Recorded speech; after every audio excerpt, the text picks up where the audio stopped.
Good evening, everybody, and welcome to this regular meeting of the Poway Unified School District Board of Education on March 15th, 2023. The time is now 6:04. Please note that this meeting may be recorded or broadcast at the direction of the board, and the recording or broadcast may capture images and sounds of those attending the meeting. Now I invite you to stand for the Pledge of Allegiance. Ready? Begin. I pledge allegiance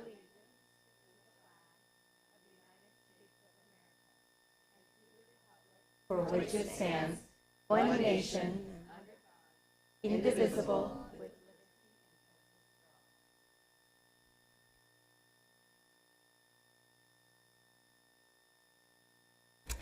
Thank you very much.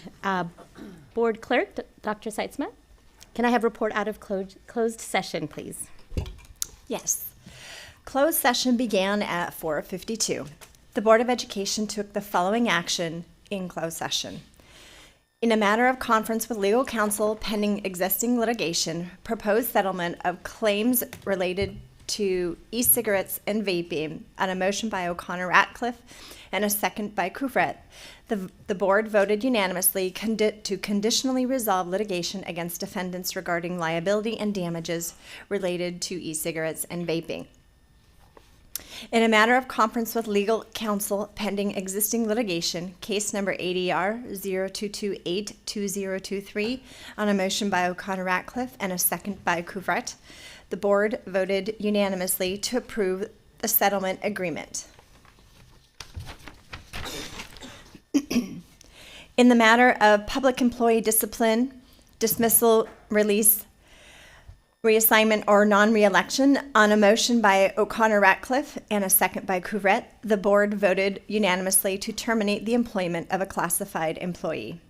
No other reportable action was taken during closed session. Closed session adjourned at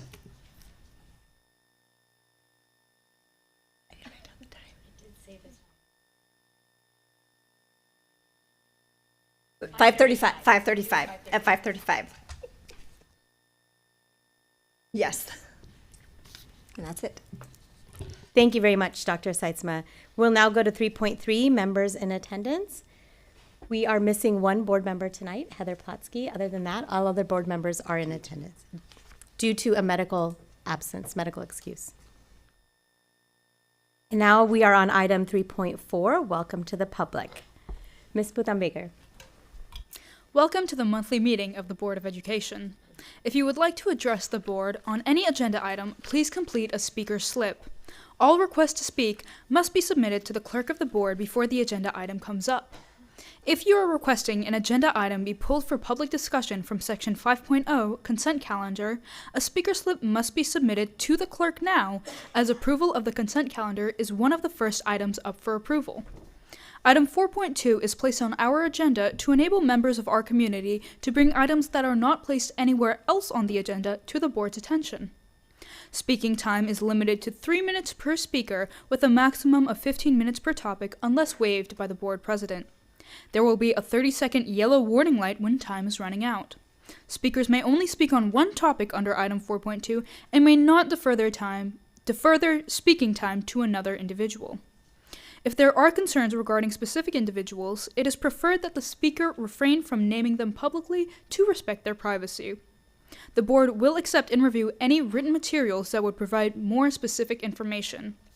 The Brown Act does not permit board action or extended discussion of any item not on the agenda, but your concerns will be referred to staff. With that said, welcome, and thank you for coming. Thank you, Ms. Butambeker. We are now at agenda item 3.5, approval of agenda sequence. Are there any changes to the agenda sequence? No? May I have a motion? Motion to approve. Is there a second? Second. On a motion by O'Connor-Ratcliffe and a second by Dr. Seitzma, all those in favor? Aye. Motion carries. Thank you very much. Item 4.1, student representatives. We're moving right along. First, we will invite Mount Carmel High School student Ava Compt. Welcome. Good evening, board members. My name is Ava Compt, Mount Carmel ASB's president. I am pleased to inform you about the amazing things happening at MC. Our winter sports teams had amazing finishes to their season, and many of them went to finals. Our girls water polo won D3 CIF champions, and the boys soccer won CIF runner-up. MC just installed a new weight room equipment thanks to a grant from the Chargers, which will further our athletic programs. In January, ASB had a record-breaking attendance of 826 students for our winter formal Wonka dance. MC also hosted a CTE event for Black Mountain middle schoolers, showcasing different programs we have on campus. Ms. Lee Harkins was selected for the San Diego County of Ed Lighthouse Award for Turnaround Teacher and was honored at the SD County of Ed Equity Conference. In February, all the district ASB presidents were honored at the Laurels for Leaders Conference for their tremendous hard work as we close out our senior year. For the last month, ASB has been hosting an intramural basketball tournament at lunch that involves 32 different teams, and we are entering an elimination round. Winter Guard won second overall in Southern California, and we are number 1 in the nation for open division. Last week, we hosted 8th grade family night, and we had over 500 8th grade students and their families learn about the amazing programs we have at our school. Last night, PBS came to film the Red Sea at a volleyball game as they are putting together a film about the tremendous student support and culture within our student section and school. Trimester 3 has just begun, and Sun Devils are off to a great start in the last 12 weeks of the school year. Our robotics team competed in a regional competition over the past weekend, and Science Olympiad placed second, qualifying for the state championship on April 10th. Next week, we will have another club rush, and clubs will be able to show off what their clubs have to offer. On Monday, we had our incredible themed Blacklight Rally for our spring sports. Drumline, color guard, and dance troupe performed, and it was amazing. For the first time in a few years, we will be hosting an incredible themed Blacklight dance in April. I'm so excited for a fantastic rest of the school year at MC. Thank you for your tremendous support and time, and remember that it's great to be a Sun Devil.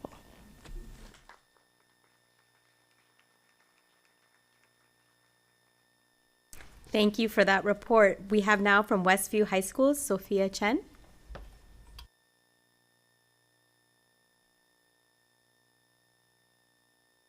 Hi, good evening, board members. My name is Sophia Chen, and I'm the ASB Vice President at Westview High School. I'm very excited to be here sharing about what's happening around our campus. So our Wolverines are currently very busy preparing for their quarter 3 finals next Thursday and Friday. Though stressful, our Westview community is finding ways to come together and support one another through the process. Our Link crew is hosting their quarterly Cocoa and Cram, where students can study and enjoy snacks together, such as hot cocoa. Our peer counseling is also continuing to provide after-school tutoring for our students as well. In addition to supporting one another, Westview is hosting their annual Unity Day event for sophomores tomorrow and Friday, a unique event that brings together the sophomore grade by providing a safe space for students to connect with one another.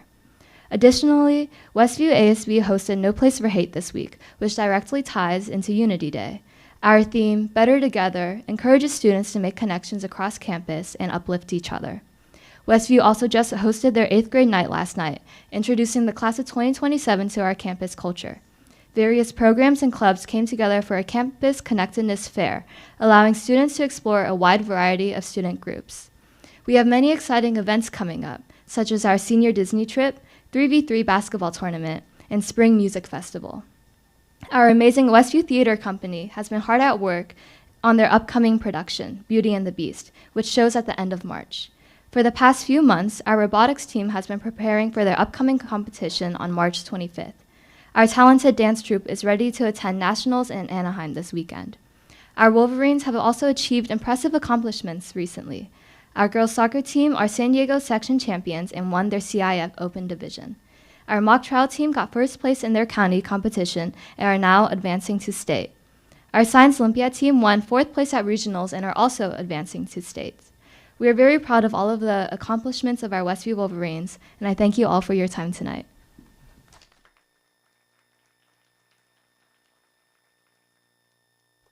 Thank you very much.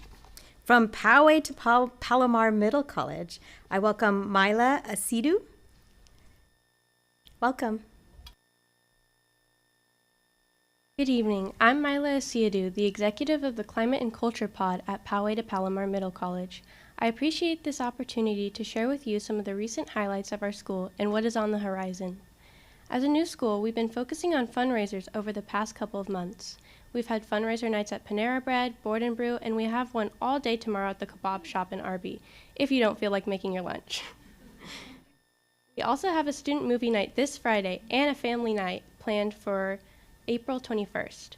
In our internship class, we have learned interviewing skills, cover letter, and resume writing, and we're currently developing our portfolio websites. We are all participating in our internships 8 hours a week in a variety of fields, including elementary education at Sunset Hills and Turtleback, PUSD's Transportation Department, administration and marketing at the North San Diego Business Chambers, and data analyst at the La Jolla Institute for Immunology. Our newest internship is an app development group led by a parent volunteer who works at Qualcomm. Our Spirit Committee is busy planning our first prom.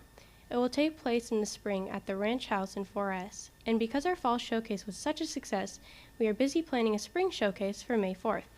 It will be held on the courtyard of our campus and feature interactive booths, presentations from some of our students, a silent auction, and a mashed potato bar. Students from our climate and culture and student awareness pods hosted presentations on Black History Month in February, and most recently on the dangers of drug abuse. They are busy now preparing for our second No Place for Hate lesson, which will be a mini film festival focusing on diversity, inclusion, and equity. We also have presentations on activities planned for Women's History Month and Developmental Disabilities Awareness Month. Some of our staff and students recently had the opportunity to do some volunteer work for the recent San Diego Women's Leadership Conference, and we have more volunteer opportunities in our future. Something we're really excited about is that we have created a PPMC ambassador program, and as ambassadors, we've already been out to the other high schools on recruitment visits. Our staff is in the process of interviewing candidates for next year's junior class. We're so excited to welcome more students to PPMC next year. Thank you, board members and district personnel. We are so grateful for our school and your commitment to our program.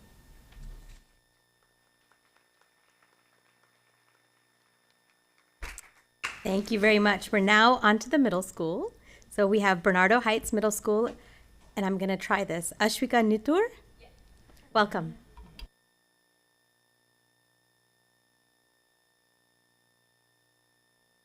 Good evening, board members. My name is Ashwika Natur, and I am an 8th grader and the ASB Vice President at Bernardo Heights Middle School. I'm here to tell you about the fantastic things we have accomplished and our plans to finish this school year strong. At BHMS, we strive for a strong community of students and staff. We have several student-run clubs such as Improv Club, Quiz Bowl, Shakespeare Club, and more. Our musical theater club has been working hard at rehearsals and is performing their version of Descendants in May. We also have a very active ACES sports program, which consists of basketball, football, golf, lacrosse, soccer, wrestling, color guard, and volleyball. In fact, our varsity volleyball team has won 4 out of their 5 games and is preparing for their final match on March 17th.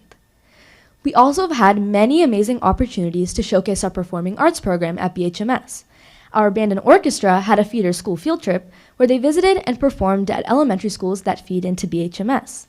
Not only that, but the entire program got to attend a learning workshop on Disneyland on March 8th. And lastly, choir, band, and orchestra have an exciting trip to Hollywood coming up where they will perform and experience new things as young musicians. At BHMS, our ASB team organizes many events to bring our school closer. We have put on multiple school dances throughout the year. Our latest was titled A Passport to Paris, which was a semi-formal French-inspired dance.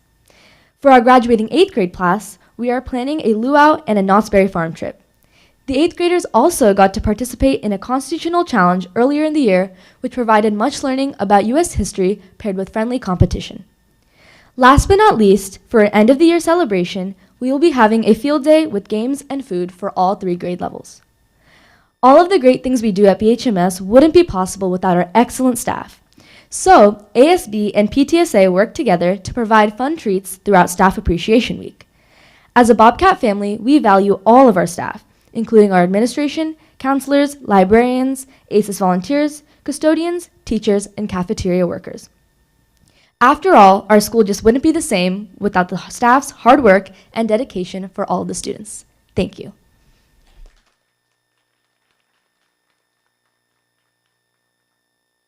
Thank you very much for that report. Next is Adobe Bluffs Elementary School, Annabelle Chen and Diego Cias.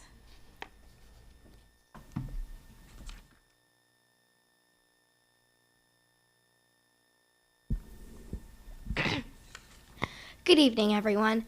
I'm Annabelle Chen, 5th grade at Adobe Bluffs Elementary School. I'm fortunate to have been a part of our school-wide FLUS program since kindergarten. FLUS stands for Foreign Language for Elementary School Students. We are working on transitioning it to GLES, so we begin to use the terms Global Language for Elementary School Students. 大家晚上好，我是第个，我是 Adobe Bluffs Elementary School 上语班4年级的学生。That means, good evening, everyone. My name is Diego Cias. I am in 4th grade. I have been in the Mandarin Dual Language Immersion Program in Adobe since kindergarten. This year, we are so excited to bring back our Thursday gathering celebrations in person. We honor students each month, highlighting character traits and celebrate birthdays as a school family. All preschool through 5th grade students and their families are invited to gather for this monthly celebration. We signed the No Place for Hate pledge. This year, we also began our No Place for Hate ambassadors, where student leaders are working alongside our counselor and school TOSA to build respect and a welcoming school culture. For this year's Lunar New Year celebration, we highlighted many of the cultures who celebrate the Year of the Rabbit through dance, music, and a multicultural fashion show. All students who wanted to participate were included. Like I mentioned earlier, I am a member of the Mandarin Immersion Strand. It has grown from one class with 26 students to 8 classes with about 200 students. I appreciate this special learning opportunity offered in Adobe Bluffs in Poway School District. I am excited to be a member of the first promoting class next year when I become a 5th grader. Our Ability Awareness Day has expanded from a one-day program to a full week of learning. We invite many special guests to our school to learn together as we highlight everyone and their special and unique abilities. We have speakers and events throughout the week. We have even partnered with the Special Olympics Unified Champion Schools to make this year's event truly special. School board members, please consider joining us on April 3rd through 7th. Thank you for having us tonight. We are proud to be Adobe Bluffs Ravens. 再见，大家晚安。 That means bye and have a good evening.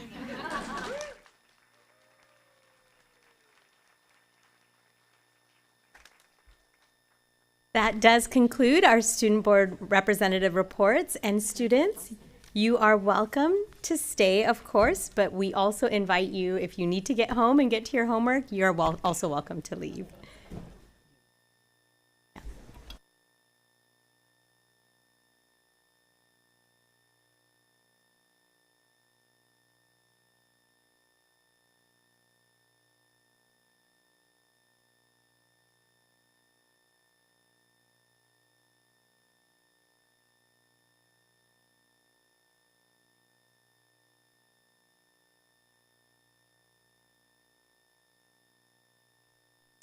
All right, we are now on item 4.2, public comments.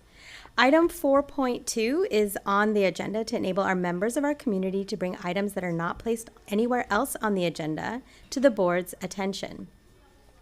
Individuals wishing to address the board regarding an item on the agenda or items of specific concerns may do this at this time. A couple of reminders as we have many newcomers to tonight's board meeting. Public speakers must fill out a speaker slip with your complete name as well as the subject topic you wish to speak on and submit it to Ms. Anderson before the agenda item is called. The board reserves the right to group speakers on the same topic together. Speaking time is limited to 3 minutes per speaker with a maximum of 15 minutes per topic unless waived by the board president. This is due to the necessity to conduct district business in an orderly and efficient manner. Thus, submitting a card does not guarantee you will be able to speak, although all cards submitted will be retained as public record. Members of the public with the same viewpoint may select a few individuals to address the board on behalf of that same viewpoint. We would like to remind you that if there are concerns regarding specific individuals, it is preferred that the speaker refrain from naming them publicly, and the appropriate complaint process can be obtained from Ms. Anderson. The board will not allow any disturbance or willful interruption that disrupts the business of the board. We have a practice and expectation to continue conducting our meetings with decorum, respect, and civility. With that, Clerk Seitzma, do we have any public comments under item 4.2? We do. Dr. Bozet?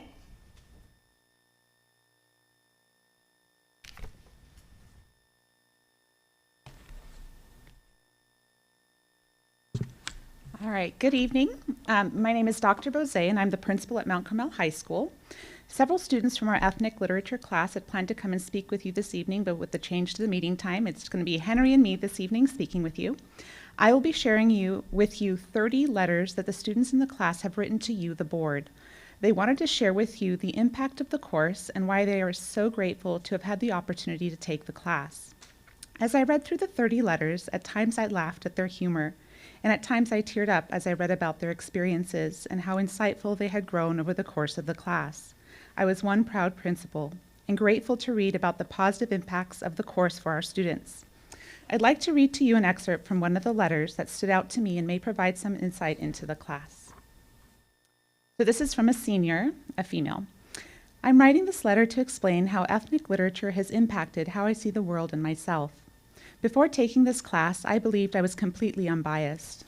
I didn't do anything racist or make fun of anyone for how they were born, so how could I be a problem? Ethnic literature has shown me every single person has bias, including me. It's taught me to recognize them, when others express theirs, how to react, so we can overcome and create a better America for all of us to live in. I had never really taken the time to think about what it was like to be someone else, someone who had many more obstacles than me. When you have it easy, it's hard to understand that others might not. It's hard to see that a system that benefits you so well could hurt others. I realized the true effect of this class a couple weeks ago. I was with my friend, an Indian girl, in our Girl Scout meeting. I noticed after all those times of being there before, how she was the only one who looked like her in that room. I wondered how she felt, and in that moment I realized 3 things. One being, I do not know what it feels like to be a minority. I have never walked into a room and was the only one who looked like me. There's so much I take for granted as a part of the majority, things I would never have noticed if I wasn't taught to be aware. The second thing, ethnic literature actually changed me. The class has actually made an impact on how I think and act. It works. It's not a class that makes you feel like you're a problem. It simply exists to inform you about how every single person can be better for America and the world, a lesson I wouldn't have learned in another class. I was initially hesitant to take the class. I thought I was going to sit there and be blamed for all the hardships of others. Though I had an open mind and felt like the class might be good for me, I wasn't blamed. I was only told to open my eyes to a system that favors some and not others, and how I can help. I saw an idea that one group of people is somehow better than others is embedded into the roots of our society, how we can see one group as more capable because of the ideas and oppression created long before us, but these ideas are still prevalent today. They show through in the stereotypes we have, the norms we live off. They show through in our laws, our legal system, education system, the media, and even hiring practices. People need to understand that it's okay to have biases right now, as long as they are willing to recognize them and to improve. With the help of ethnic literature, we can make generations of change makers and America a better place to live. We need more classes like ethnic literature. Thank you. She was there.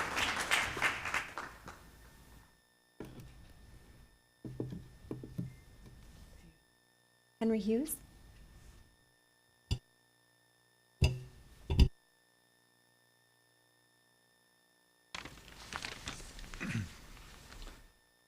Hello, board members. My name is Henry Hughes, and I'm here to voice my opinion on an ethnic literature class I took at Mount Carmel High School, and I'm a senior this year, and I'm not as well versed as Dr. Bozet, so please bear with me here.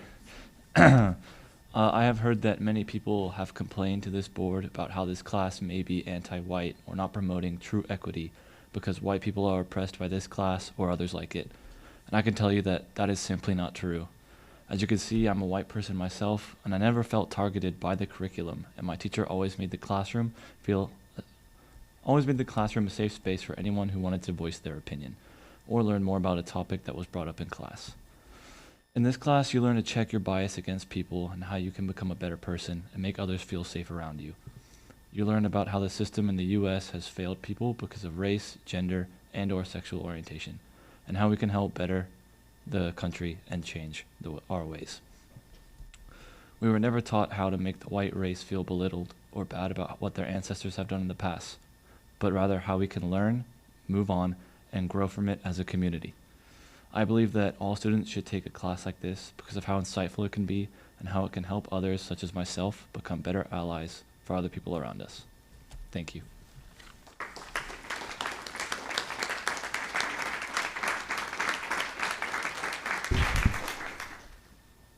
I apologize.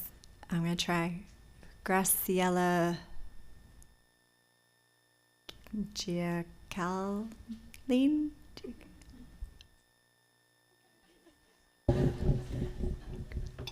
Please go ahead and introduce your own name.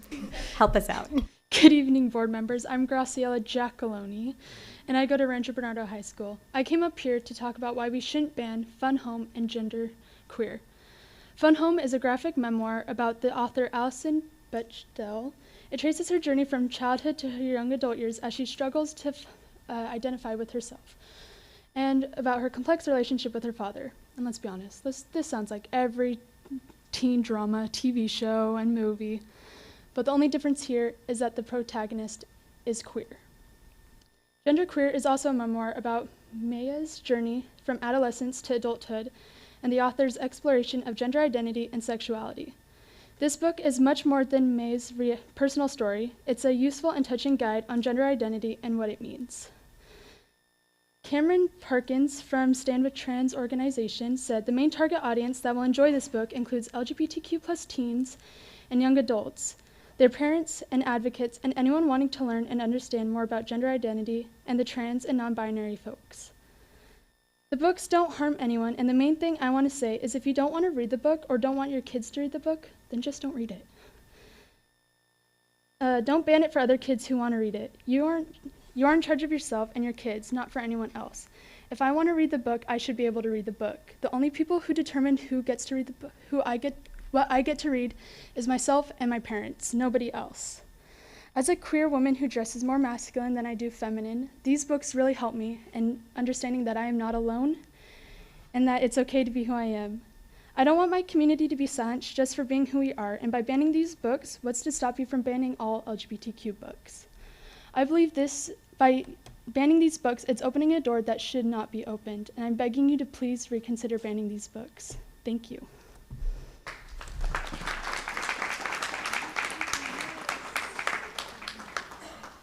Lisa Wilkin.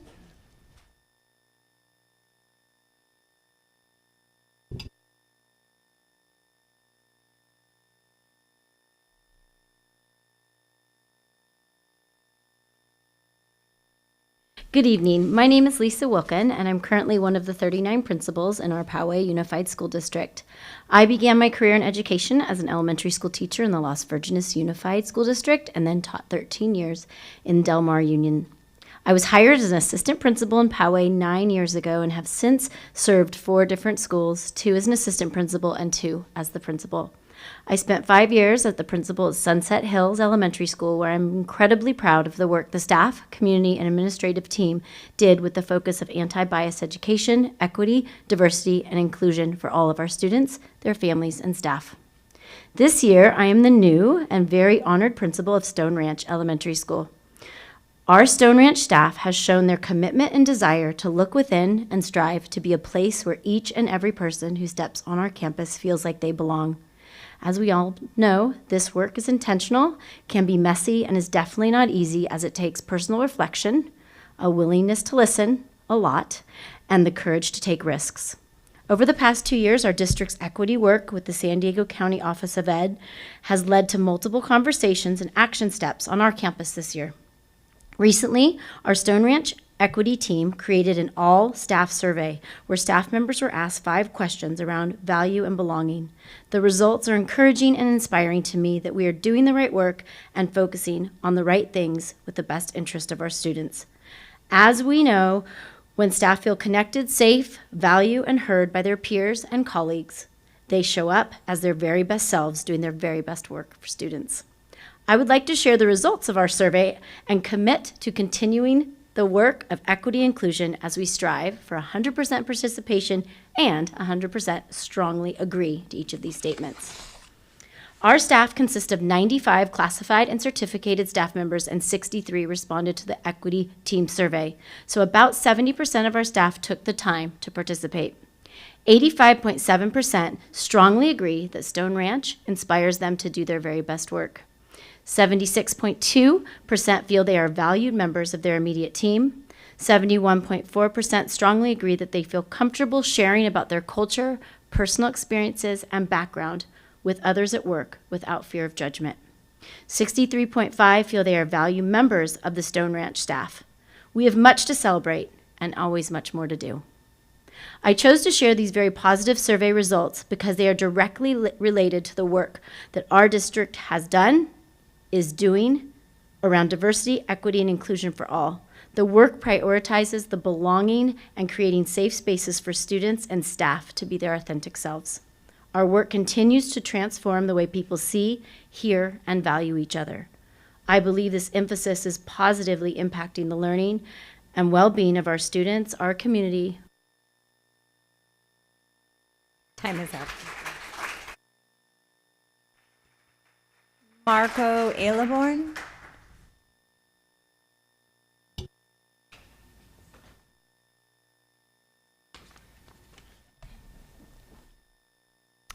Hi everyone, I'm Marco Leverine. I'm one of the counselors at Bernardo Heights Middle School, and I am. It's been one of the highlights of being a counselor, being the advisor to GSA at Bernardo Heights, and I wanted to highlight the importance of the representation and that support that GSA clubs in the district, and obviously specifically at Bernardo Heights, provide. But lucky you won't get to hear my words so much as our students' words. So I have some words and sentiments that our GSA students provided to carry that message forward. So student number 1 wrote, "Having an LGBT area in school is great. People can be themselves. People don't need to be scared." Student number 2 expresses, "Not only does GSA help create a safe space for students trying to figure out their identity, it can help students and people know how to respect others who may identify as something different than them." Student number 3 expresses, "The reason I appreciate GSA is because of the importance of inclusivity. I feel accepted and valid. Although it's a small community, it's an accepting one. That safe space is satisfying and heartwarming. I greatly appreciate the laughs, appreciation, and smiles I've had in GSA, as well as seeing people going through the same things as me in the LGBT plus community." And the last student I'm reading here says, "Why queer," there was a title to the sentiment, "Why queer spaces in schools are important. When I was growing up, I thought I was broken. I was a defect. I thought that because I didn't get crushes or experienced attraction like everyone else around me did, that I was a mistake. I thought I was alone. I am not broken, nor am I alone. It took me a long time to accept that. When I came to Bernardo Heights, I was over the moon to discover that there was a warm, welcoming community of other queer kids here. That is why queer spaces in schools like GSA are so important, because it helps kids realize that they are not alone or broken, a defect, or anything of the sort. Queer spaces in schools let other queer kids know that they are welcome, safe, and valid." So now I think you see why it's been one of the highlights for me to do this work as GSA advisor at Bernardo Heights. Thank you very much.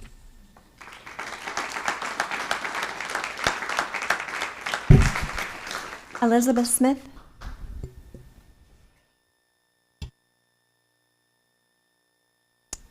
Hello, my name is Elizabeth Smith.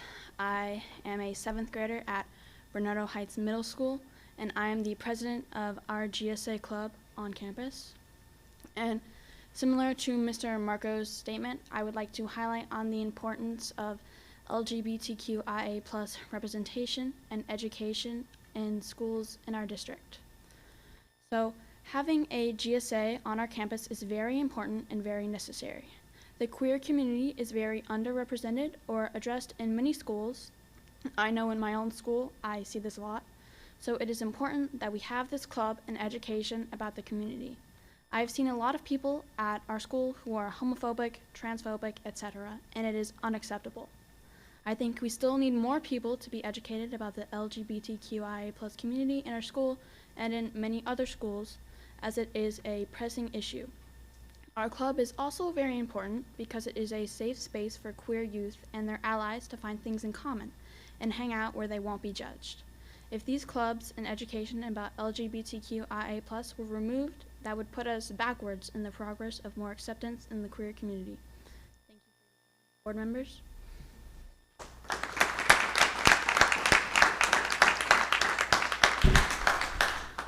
Kate Ricor?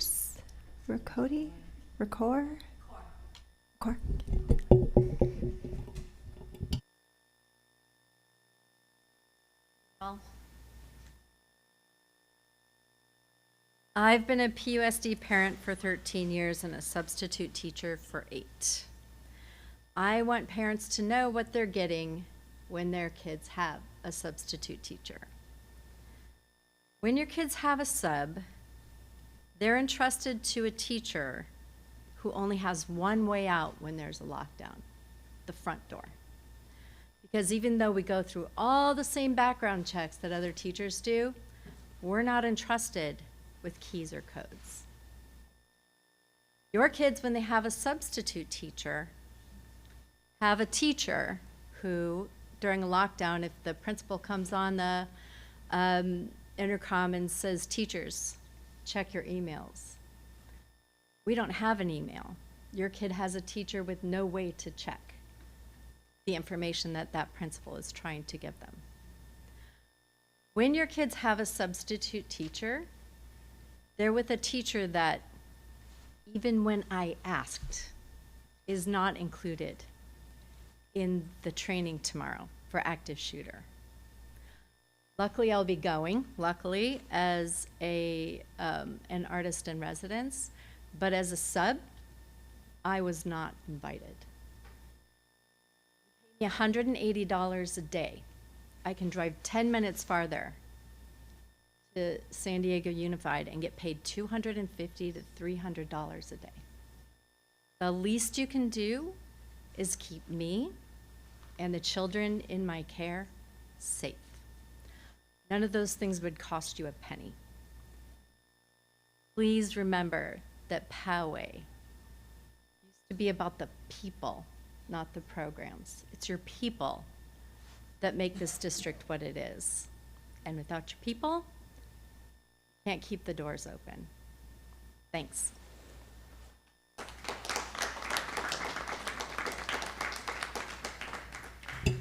Janet Latang.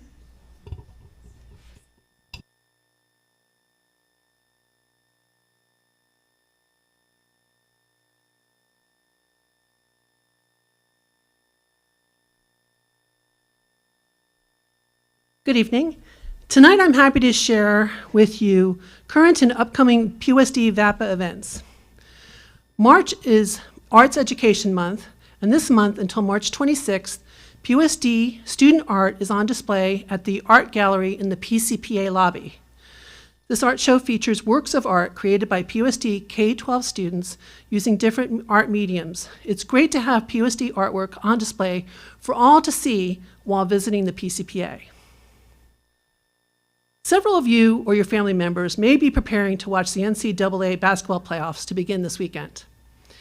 Well, this year, PUSD is offering a great antidote for those of you who appreciate the performing arts. I call it 3 musicals in 3 weekends. Musical number 1, Mount Carmel High School is presenting Little Women the Musical at their Performing Arts Center beginning Thursday, March 23rd through March 25th, and again the next weekend, March 30th through April 1st. Tickets can be purchased at theateratthemount.org. You may want to see Little Women on the first weekend, March 23rd, if you're going to make a run of seeing all 3 musicals in 3 weekends. Musical number 2. Rancho Bernardo High School is presenting High School Musical at their Performing Arts Center. Their performances are the second weekend, Thursday, March 30th through Saturday, April 1st. Finally, the third musical is Westview High School is presenting Beauty and the Beast at their Performing Arts Center, March 30th through April 1st, and also April 6th and 7th. I'm excited to share that Westview will be performing a sensory-friendly performance of Beauty and the Beast on Tuesday, April 4th at 6 p.m. This performance is designed for individuals with sensory sensitivities and their families and friends. Tickets for all these Beauty and the Beast performances can be purchased online at westviewtheater.com. PUSD is proud to host several musical festivals in March and April. This past Monday night, PUSD Select High School choirs participated in the CMEA Choir Festival at the PCPA. Many high scores were awarded to our choirs. Congratulations. The Band and Orchestra Festival will be held Tuesday, April 4th through April 6th at the PCPA. This event runs from the morning into the evening each day. Middle and high school bands and orchestras from throughout the area will be performing at this 3-day festival. This also is a great event to introduce elementary students to PUSD's band and orchestra programs. Finally, Poway High School is hosting a jazz band festival Saturday, April 29th. Many high school and middle school jazz bands will be performing all day at the PCPA. PUSD is fortunate to have dedicated and passionate VAPA students sharing the arts with our students. I hope all of you can support their programs by seeing at least one of these events, and thank you all for your dedicated support of PUSD's VAPA teachers, programs, and student artists. Thank you. Madam President, that concludes public speaking. Thank you, Dr. Seitzma. We are now at our item number 3, which is our restorative practice presentation. Dr. Osborne. Thank you, Sorry, Madam did I just President. doctor you? You just gave me an honorary doctorate. Thank you. Thank you, Madam President. We are pleased tonight to be providing an informational presentation on restorative practice. In the past, traditional discipline has been punitive and with consequences, but not always a focus on learning from mistakes and understanding the harm actions may have caused others. Restorative practice includes accountability for students that break the rules, as well as opportunities to restore relationships and learn from mistakes. I'm pleased to introduce Jen Cook, our Response to Intervention TOSA, and she will provide the overview tonight. Hello, my name is Jennifer Cook, and I am the Poway Unified Intervention TOSA at our 5 comprehensive high school sites. Thank you for having me here this evening. This educational tool that I will discuss was developed in conjunction with a panel of secondary Poway Unified educators who came together with the goal of embedding a learning process in response to our students who have been involved in hate behaviors. Restorative practice in Poway is involved with connected relationships, nonviolent communication, positive school climate, and repairing harm. Our goal for the students on Poway campuses is to engage in connected relationships where peaceful communication is employed so that the overall school climate is one of acceptance and positivity, one where harm can be repaired when conflicts arise.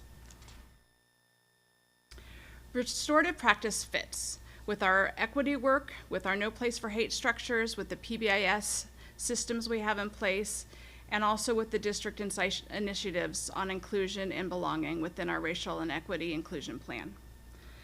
Now is the time for us to reimagine our implementation of corrective actions. Restorative practice fits perfectly within the context of our other district-wide practices where we are committed to equity, fostering, and inclusion. When a student can't read, we teach them. When a student isn't able to swim, we get into the pool next to them. When a student can't calculate, we instruct. But when a student isn't able to behave, we punish? No, instead, we're hoping to educate. So what is the restorative practice course?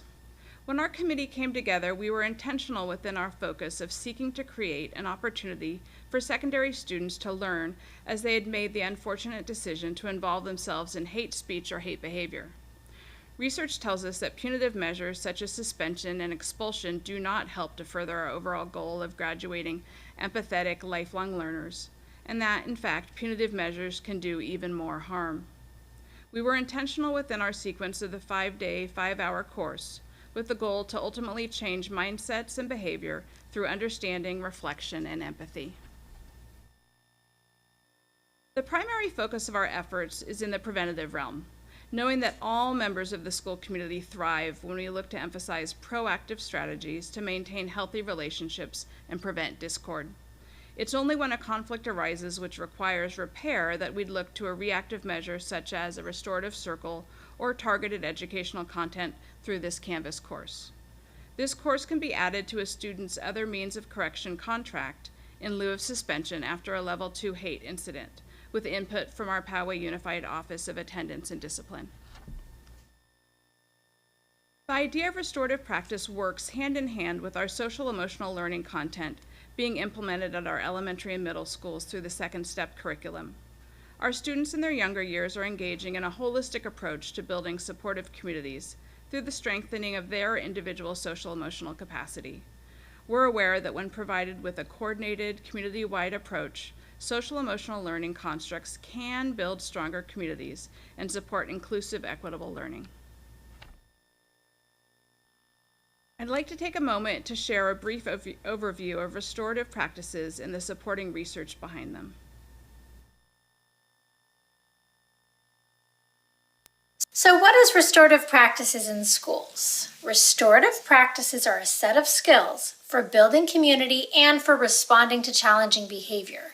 Research shows that restorative practices not only reduces out-of-school suspensions, it increases school climate, strengthens relationship, and significantly improves equity in the discipline of schools, becoming an effective tool for inclusion. Restorative practices are really structured conversations. They fall on a continuum ranging from low-intensity, less planning, classroom-based strategies, all the way to higher intensity, more structured, office-managed strategies. It's helpful to integrate restorative strategies into a multi-tiered system of support so that these practices become part of the universal, targeted, and intensive interventions at a school. So what is our restorative practice Canvas course? I'd like to take a moment to walk you through the content found in this 5-day learning experience. The student starts on day 1 and they look to engage in the understanding of restorative practice, and we allow the student to reflect on who they are and where their own personal convictions lie. Day 2 focuses on the targeted educational component, where the student learns more about the background and etiology of the hate speech or hate symbol they engaged in. For each of the Day 2 modules, a student first completes a pre-education reflection, then reads and watches educational content around their area of hate behavior, and when done, goes back to complete a follow-up question or questionnaire which asks the students to expand on what they've learned. We currently have modules built in the 8 areas listed here, with others pending development. We utilized a myriad of resources when crafting the content found within the 5-day Canvas course. Day 3 looks at the impact of the student's actions on the victim and how one's choices can harm others. This module focuses on identifying types of bullying and deciphering myths and facts that make up one's beliefs around bullying behavior. Additionally, Day 3 looks into the role of the bystander when unacceptable behavior takes place. Day 4 looks at the idea of empathy and how students see themselves and their role as a member of his or her educational community, with the goal for them to ultimately be able to celebrate their differences and learn from each other. The students see that empathy is a construct that can be developed, so that students who have previously engaged in hurtful and hateful behavior are able to rejoin the educational community with a newfound awareness of the value found in diversity. Day 5 is the culmination of the 5-hour course, where the student engages in either a restorative chat or restorative circle with a site adult and/or a member of the Poway Unified Restorative Response Team. Additionally, the circle may include the victim or victims of their hate behavior in order to engage in a discussion surrounding the repair of the relationship so that they can move forward without further animosity. Last spring, while we were developing this course, we also had a call for participation in our restorative response team. To date, we have 15 Poway employees, teachers, counselors, and administrators who have volunteered their time to make themselves available to our school sites upon request, if the site feels they would benefit from additional adult support during their Day 5 restorative circle. When a site initially enrolls a student in the Canvas course, they are asked if they would like a member of the restorative response team to join them on this culminating day. We've tracked the number of participants in the Canvas course since its inception in the spring of 2022. As you can see here, we've had a total of 35 students participate in the course thus far, with the primary audience being middle school boys. This data is current as of March 5th of 2023.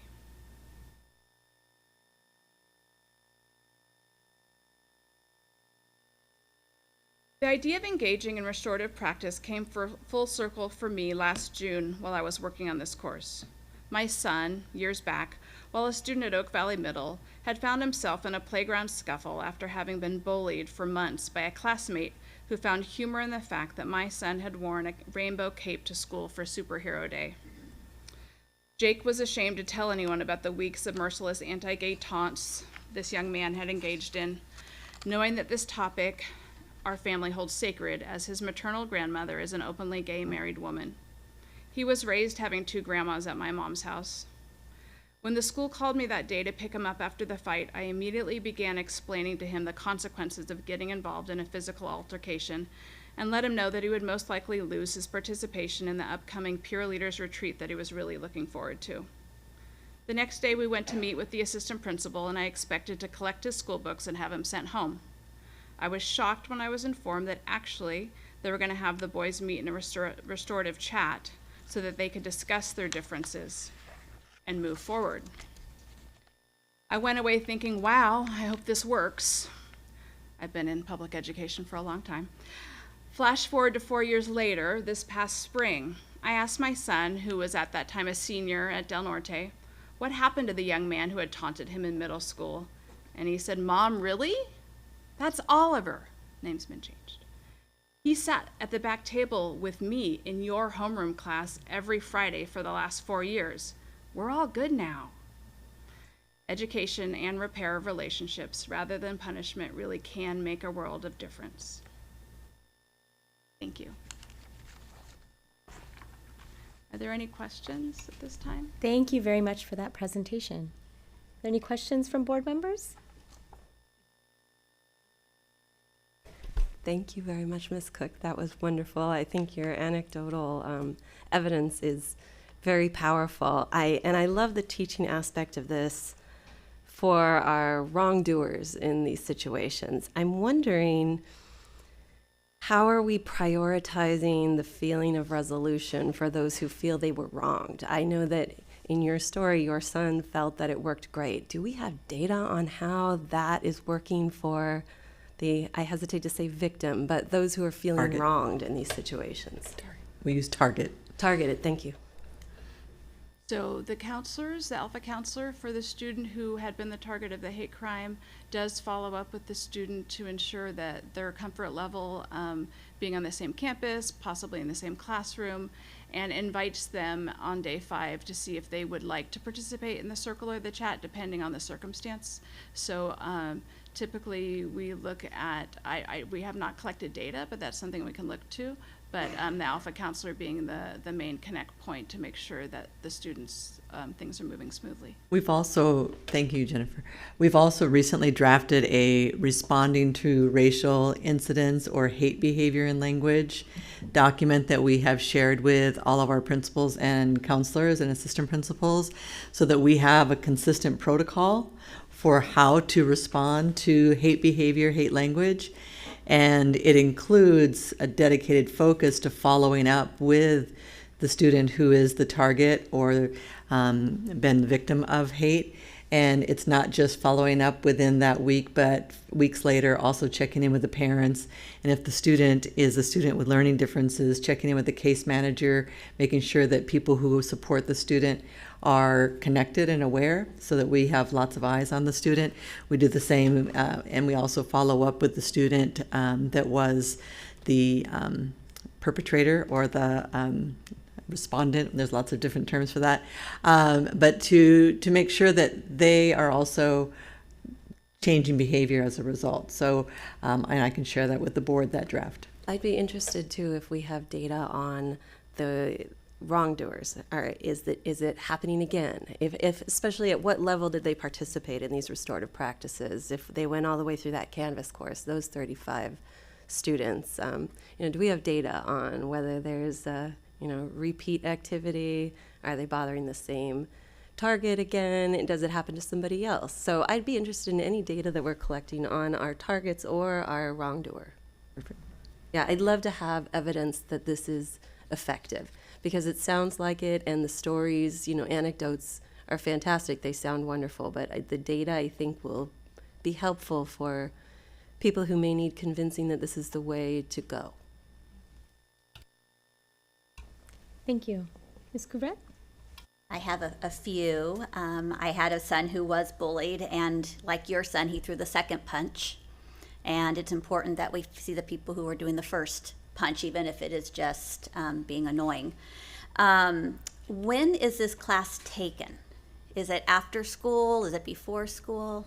Yeah, so it is about an hour. Each component, each module is about an hour. So what we recommend is for either the assistant principal, the student services coordinator, or the alpha counselor to set aside 5 hours after school, with day 1 through 4 being monitored by the certificated staff, and so they're close by, making sure the student is engaging in the content, and then day 5 is that coordinated circle or chat.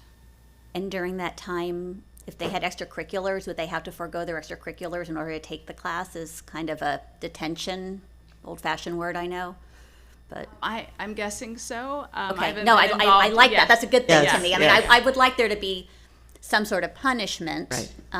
And it not being, So it is that accountability piece. So a lot of people think that restorative practice means no accountability. We're just going to have kids talk, say they're sorry, and move forward. But it is really about accountability as well. And so, yes, they are required to attend the 5 hours. And so it's typically right after school, because that's when we have staff that can directly supervise. And when these students are invited to the Canvas course, their parents are also invited. And we have had some parents participate in the course with their student.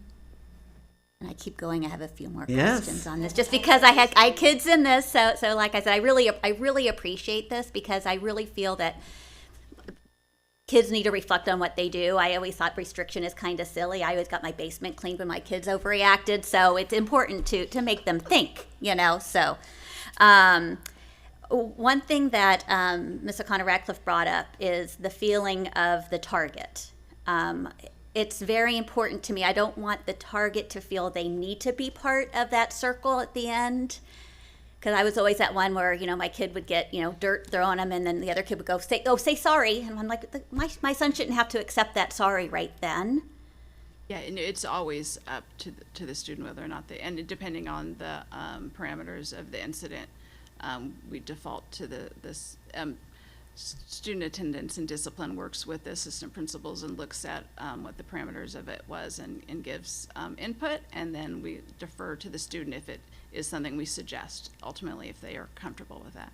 And it's also why we have the response team, so that rather than meeting with the target, they can meet with someone who represents the target and have a conversation with that individual as part of that final day, so that they are facing face-to-face with someone that represents the student they may have targeted.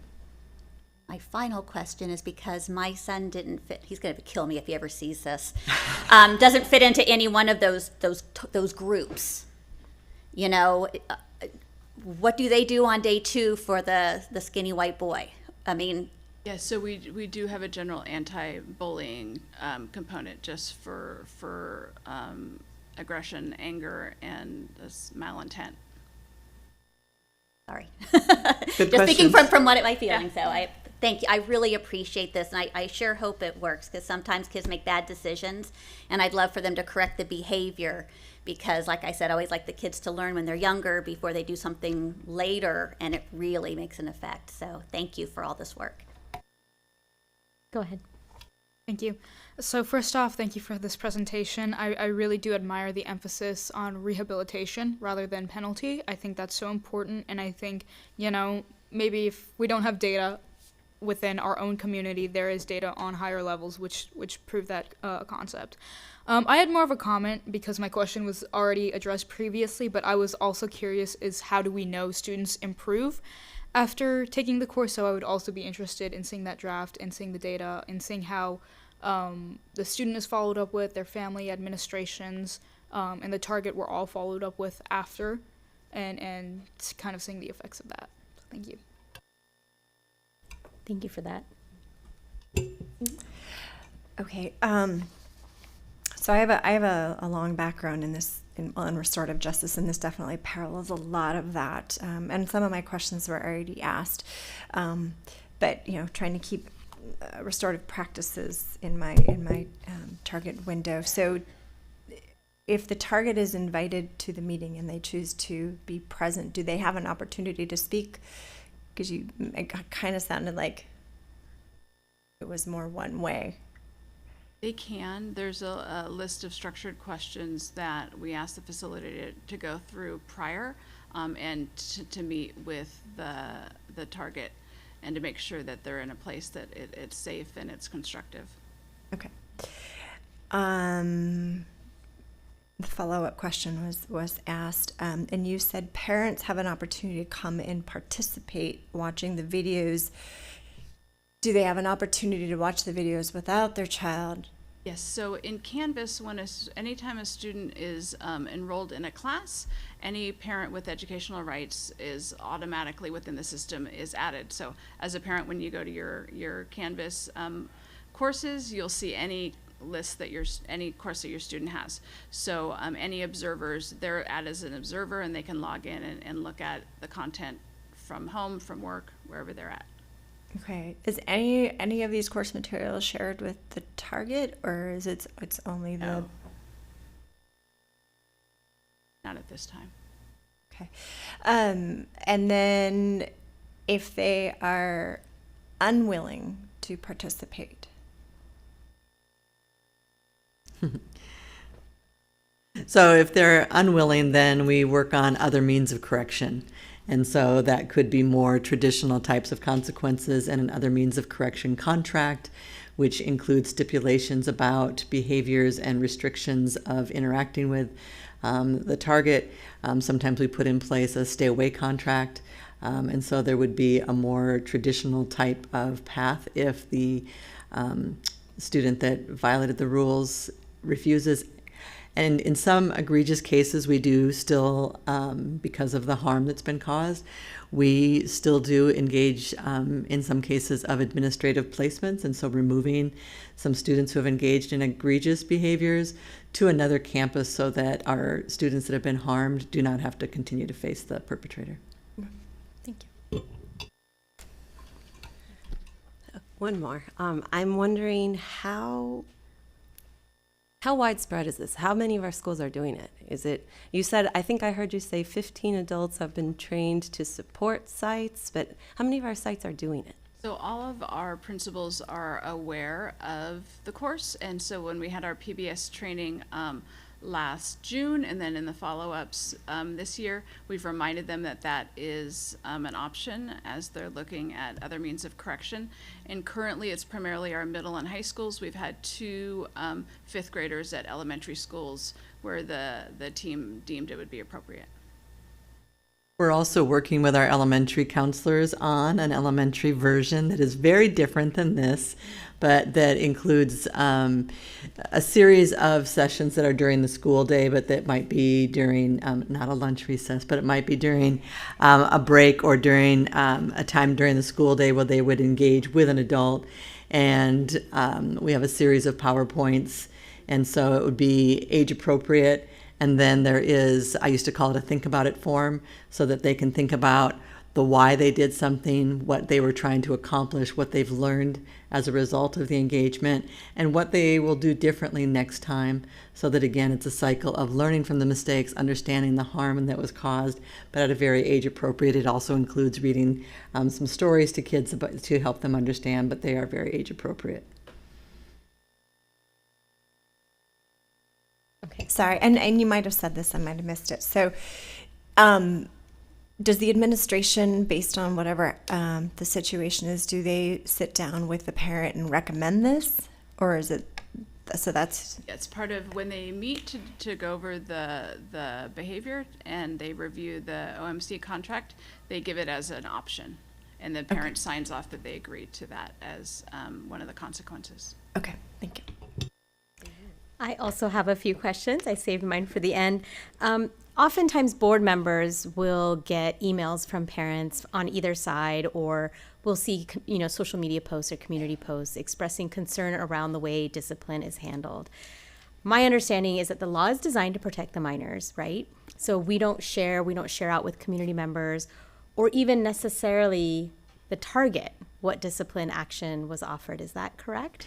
That is correct, and it's part of the leadership work that we're doing, because there are different ways to communicate that to our parents, because just saying that's confidential and I can't share this with you sometimes creates the wrong reaction. And so if we can say, I assure you that I have followed the discipline procedures within POWA Unified in our discipline handbook, and the student that harmed your child has had a significant consequence and their parents have been engaged, and I will be following up to ensure that they are changing their behavior. A very different conversation. So that's part of why we have AP academies, so that we're also working with our new administrators that deal with predominantly discipline at middle and high school, to really have a way of responding empathetically with both the target family and the perpetrator's family, because we need to partner with everyone to ensure that we are helping people understand what was not okay with the behavior, the harm that was done, and the consequences that are necessary. And then one more follow-up question. Say in this situation that the restorative practice was not effective and the child was a repeat offender, how many opportunities do they have to go through the restorative practice? I don't think we have the numbers yet to look at Right. that.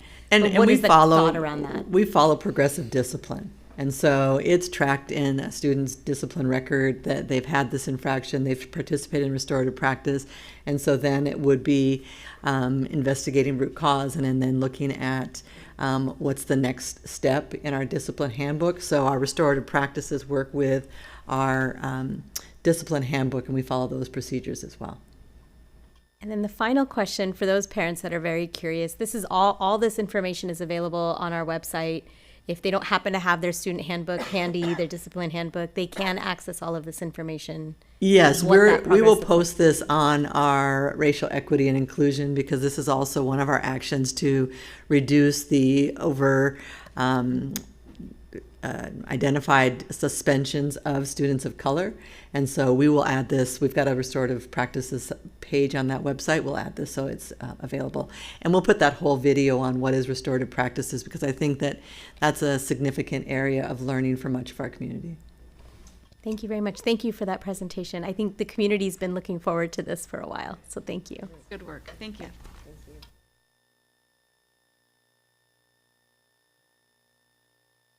We are now on item 5.1, approval of consent calendar. Are there any items to pull off the consent calendar, starting at the end? Ms. Putambeker? No? No items to pull at this time. Is there a motion to approve the consent calendar? Motion to approve. Second. On a motion by O'Connor Ratcliffe and a second by Dr. Seitzma, all those in favor? Aye. Aye. Motion carries 4-0. And that was a big part of our packet. So let's move on to item 6.1. We are now on adoption of the 2023-2024 year-round student attendance calendar for Valley Elementary School. Mr. Jimenez. Thank you, Madam President. At last month's board meeting, a first reading of the 2023-2024 year-round attendance calendar for Valley Elementary School was presented for a first reading. Tonight, we've had the opportunity over the last month to address any questions or input. This calendar is presented for final adoption and approval in advance of next school year for Valley Elementary. Are there any questions on this item? All right, so then is there a motion to approve? Motion approved. Is there a second? On a motion by Dr. Seitzman, a second by Ms. O'Connor Ratcliffe with a preferential vote. Preferential vote is aye. The rest of the board? Aye. Motion carries 5-0. Item 6.2, adoption of the 2023-2024 year-round student attendance calendar for Abraxas High School. Mr. Jimenez. Thank you, Madam President. The 2023-2024 year-round attendance calendar for Abraxas High School is presented tonight for final approval. It was presented for a first reading in last month's board agenda, and the public, staff, and our Board of Trustees have had the opportunity to review it. It's presented for final approval and adoption for next school year. Thank you very much. Any questions? Is there a motion to approve? Motion to approve. Second. On a motion by Ms. O'Connor Ratcliffe and a second by Dr. Seitzma with a preferential vote. Aye. All the rest of the board, all those in favor? Aye. Motion carries 5-0. And then item 6.3, proposed 2024-2025 year-round student attendance calendar for Abraxas High School. This is a first reading. Mr. Jimenez. Thank you, Madam President. This is an updated first draft for 2024-2025 Abraxas High School student calendar. Last month at the board meeting, there were questions and input regarding a first calendar that was developed. This calendar was taken into consideration in terms of the questions and input. It was collaboratively developed with the site principal, learning support services, and personnel support services, and tonight is presented as a first review and first reading for any other questions or input, and will be brought forward next month for final approval and adoption. Thank you very much for that information item. Ms. O'Connor Ratcliffe. I just want to say thank you to all the members of that calendar committee for fixing this. This looks great. You're welcome. Thank you. Thank you very much. Item 7.1, we're in approval and certification of the second interim financial report and approval of resolution number 40/2023 entitled Authorization to Revise the 2022-2023 Budget as reflected in the second interim financial report. Mr. Little is not in attendance. We have staff support tonight. Please proceed. Thank you. Board President Dr. Padel, good evening. Board members and cabinet, good evening, Superintendent Dr. Kim Phelps. This evening, we present the district's second interim financial report for the period July 1, 2022 through January 31, 2023 for the board's consideration and approval. As a standard practice, we have provided the full detailed tax report to the board electronically and also attached to the green sheet the 11 pages Excel report with detailed descriptions of adjustments to the budget. So this evening's presentation, we will cover the changes in the second interim assumptions, go over items not included in the budget, then we'll dive into the second interim general fund combined. We will review the required multi-year projections, and finally, we'll go over the other district funds very briefly. So here are the highlights of the changes in the fiscal assumptions. These changes, the funded ADA, the revised cost of living adjustments or COLA, and the updated PURS rates were shared last month by Associate Superintendent Little on his presentation of the Governor's January proposed budget for 23-24. The new item added in the district's fiscal assumptions is the PSEA Unit 1 and 2 ongoing salary increase of 5% effective in 23-24, which the board approved last month. Please note the salary increase included in the 23-24 budget we are presenting tonight is for PSA Unit 1 and 2 only. No salary increases for other bargaining units are included in the budget. So what else are not included in the second interim budget? The governor's January proposal to reduce the arts, music, and instructional materials discretionary block grant is not in the budget. The state have not released the revised funding allocation, but based on the proposed 34% reduction, it is estimated around $7.25 million for POE. The state released additional one-time funding for the UPK Planning and Implementation Grant to provide support for the implementation costs associated with universally available transitional kindergarten, or TK. The funding of around $940,000 for POE is not in the budget yet. No carryover in the unrestricted general fund included in the second interim report. So that means we are anticipating sites will spend the carryover from last year added in this year's budget plus their current year allocation in the budget standard. So you will see 22-23 budget for non-salary is higher.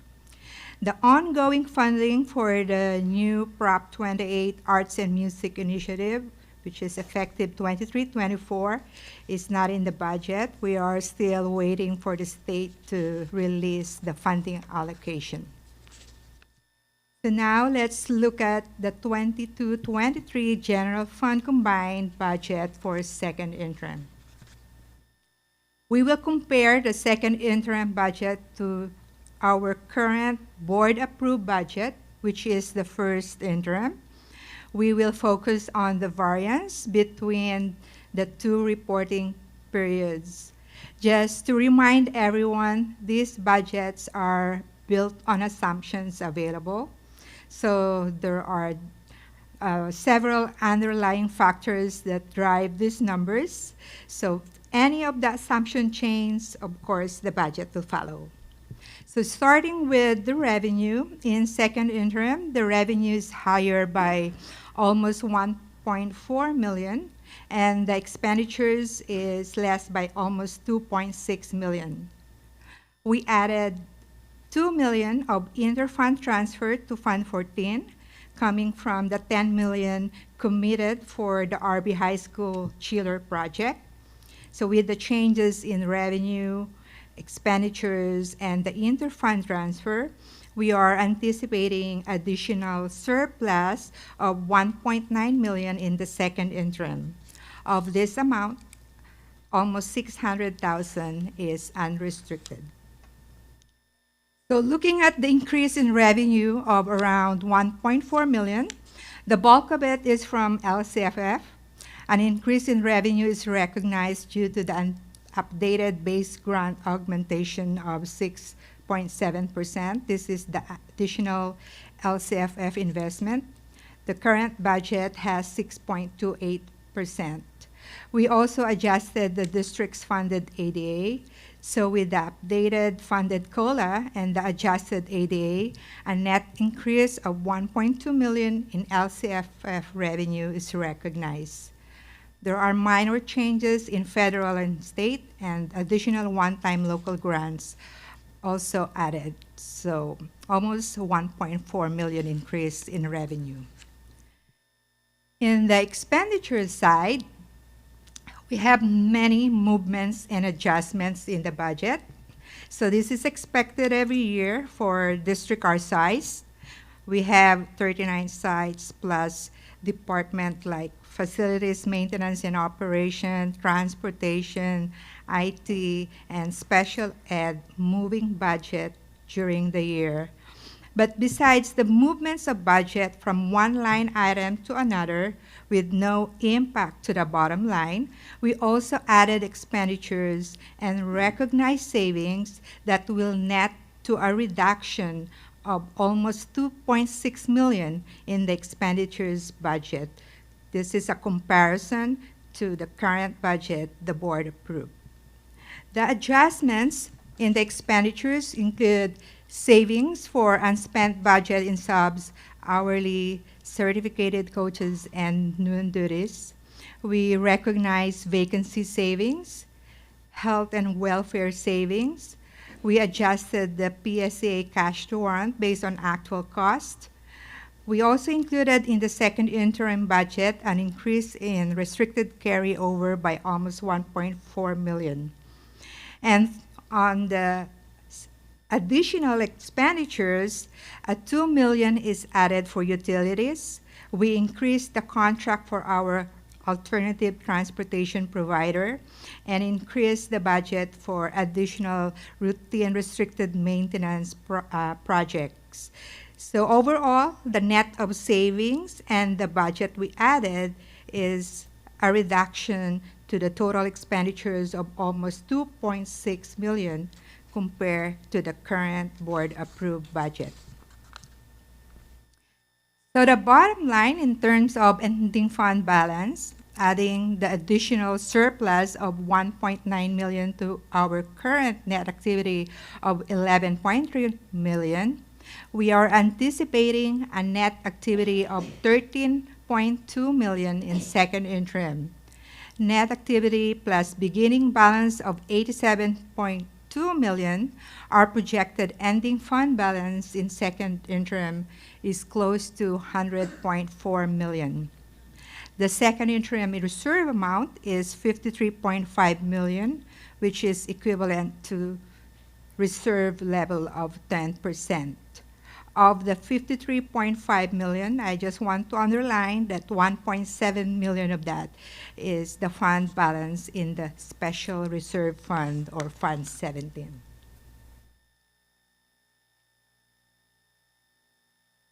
Slide. So this slide outlined the components of the district's general fund ending balance.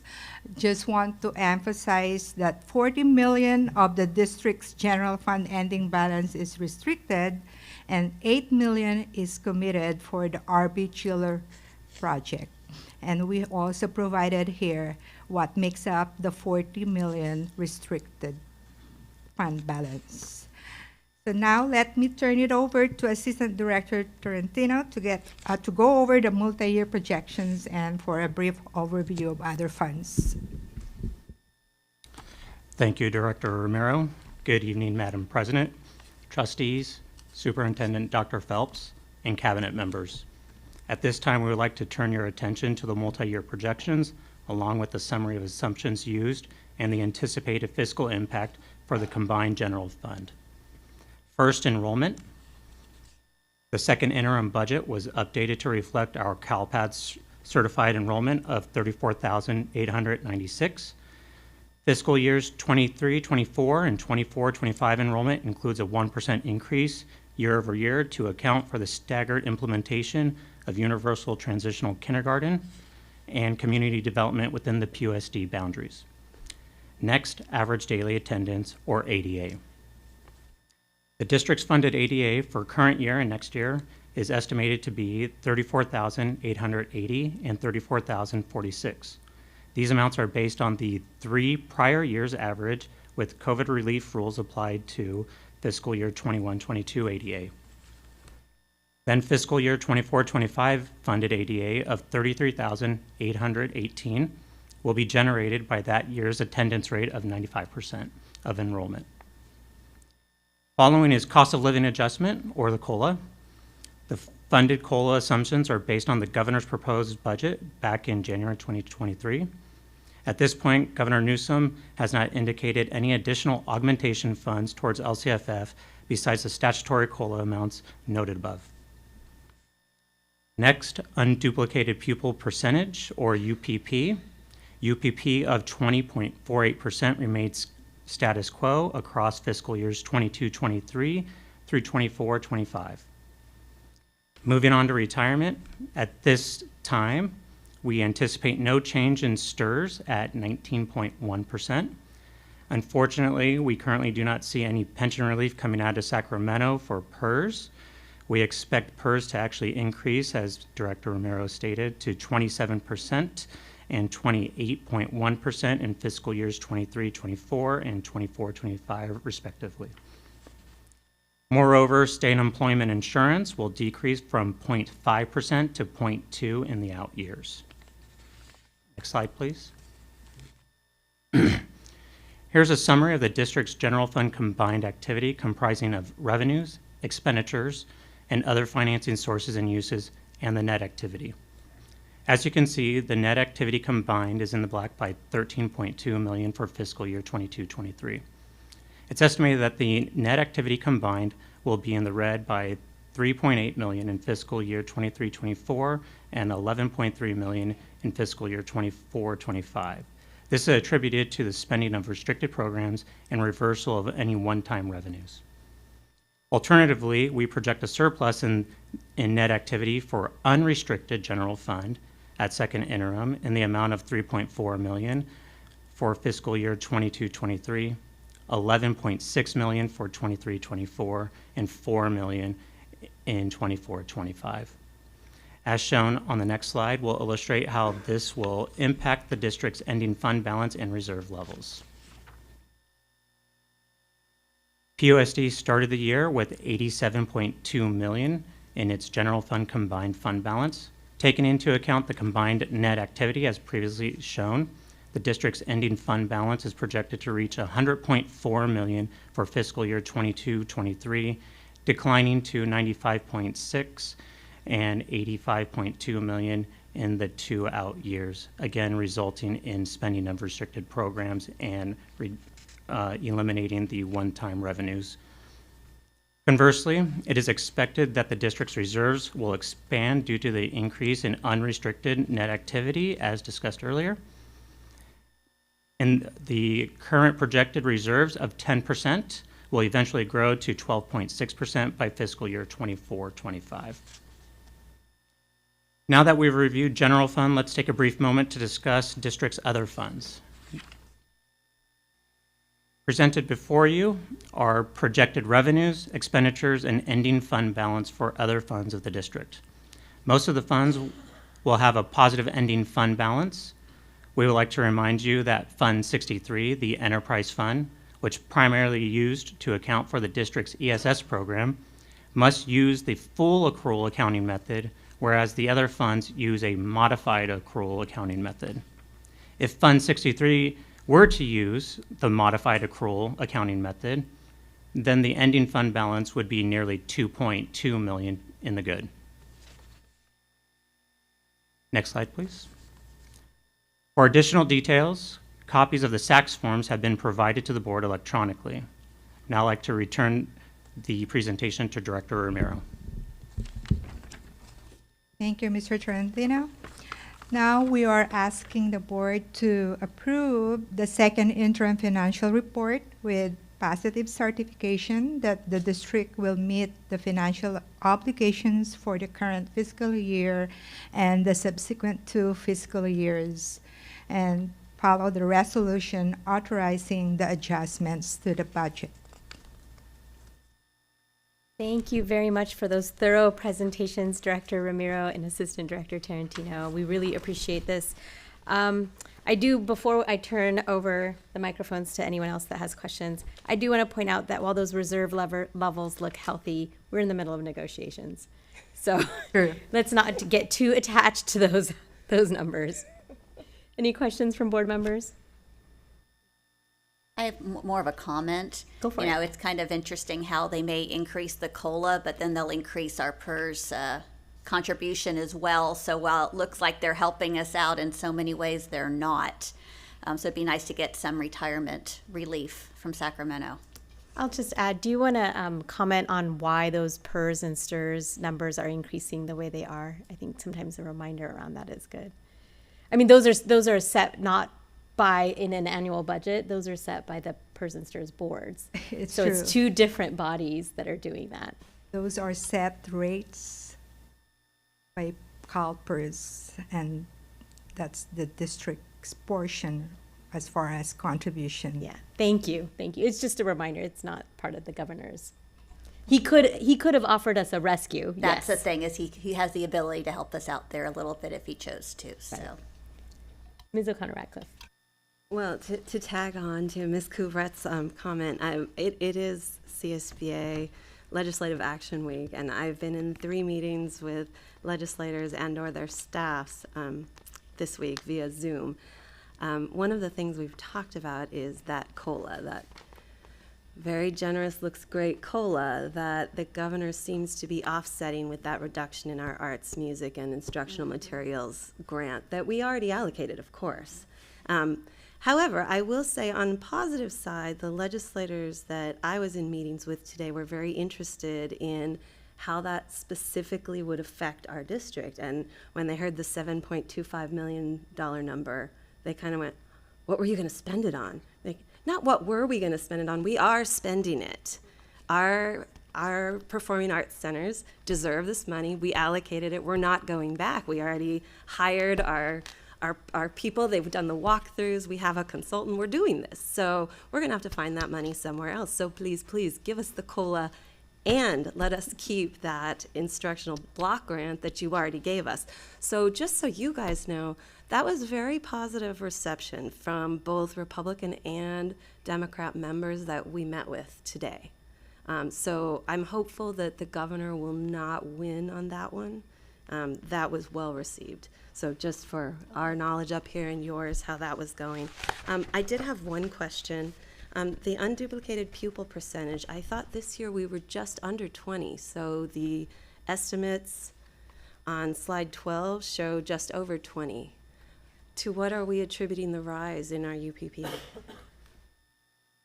We are always around 20. First interim, it was actually 20.54%. Oh, okay. Yeah, Okay, so I had we're around 19.9 or something in my head. So, okay, that's an old number. Okay, great. Thank you. Any other questions? All right. I'll just add one more comment. In that room, when we were advocating, the nice thing was that the state legislators, staff that we met with said, remember that the legislators were the one that pushed for that arts block grant, that discretionary block grant, and so they're willing to stand to defend it. So that was very promising. That's good news because we already have a budget plan. Yeah. It's in our multi-year projections. And in fact, that they want to hear our budget plan and they want to use that when they argue to preserve it. So the advocacy work is working. Yes, your board members are on it. We're working on it. All right. And I think now we are ready for a motion. Motion to approve. Thank you for your work. I'll second. On a motion by O'Connor Ratcliffe and a second by Couvret with a discretionary preferential vote. Aye. The rest of the board?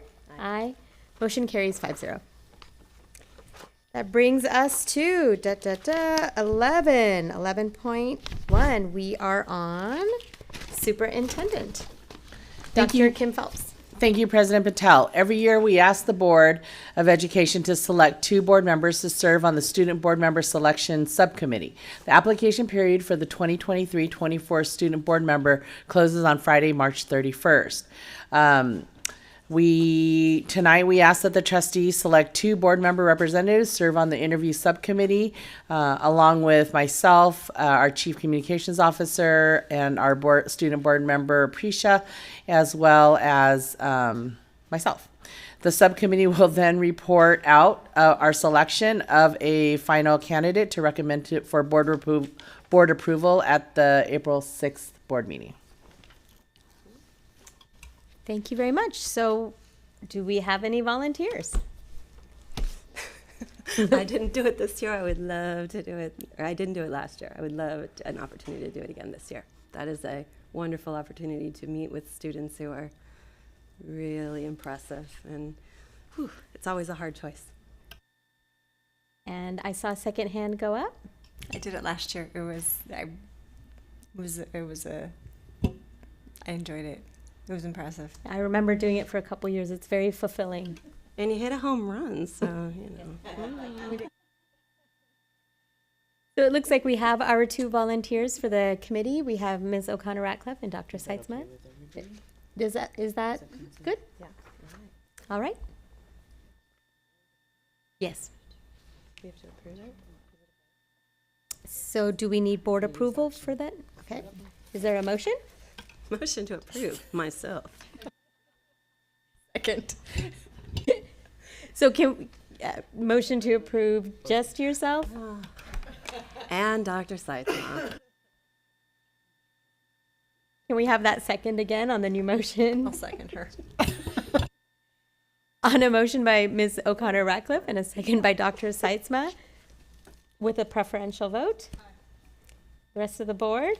Aye. Motion carries 5-0. Thank you very much. We are on item 12, board member reports. We'll start at the end of the dais. Ms. Budambaker. Thank you. Good evening, all. I hope everyone enjoyed a relaxing ski break. Although February was a shorter month, it certainly was not short of events. I'm really excited about what's going on at all of our school campuses. For the trimester schools, finals week just ended, and we have entered the third grading period. Good job to all of our students who worked hard throughout their tests, and good job to all of our teachers who certainly had to work hard to get all those grades in. I'm hoping those students are now feeling happy and lighthearted as we enter Tri-3, and I wish our seniors the best of luck in battling their senioritis. I would also like to update everyone on one event which I mentioned in my previous board report, which was the Love on a Leash session. I'm happy to inform you all that I was finally able to get into one of the sessions, and it was so enjoyable. All of the volunteers and employees with Love on a Leash were so patient and so kind with all of the students. As for our student community, I had the pleasure of working with various groups over the past month. First off, our Superintendent's Student Advisory Council is making very impressive progress on its annual community service project. Students have separated into various committee groups which are working to pull different parts of the project together. I'm so excited, along with Ms. Peck and Dr. Phelps, to see how things turn out.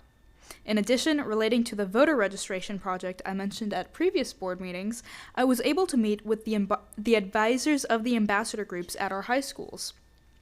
We had an insightful discussion about what this drive would look like at each campus and how the ambassador students could play a vital role in conducting the drive. I'm more excited to be moving on to the next steps of this initiative. Another student leadership group called Youth vs. Oil also reached out to me, and I had a very interesting meeting with them. They shared some of their ongoing projects and initiatives. They are a regional group working on initiatives to improve our environment.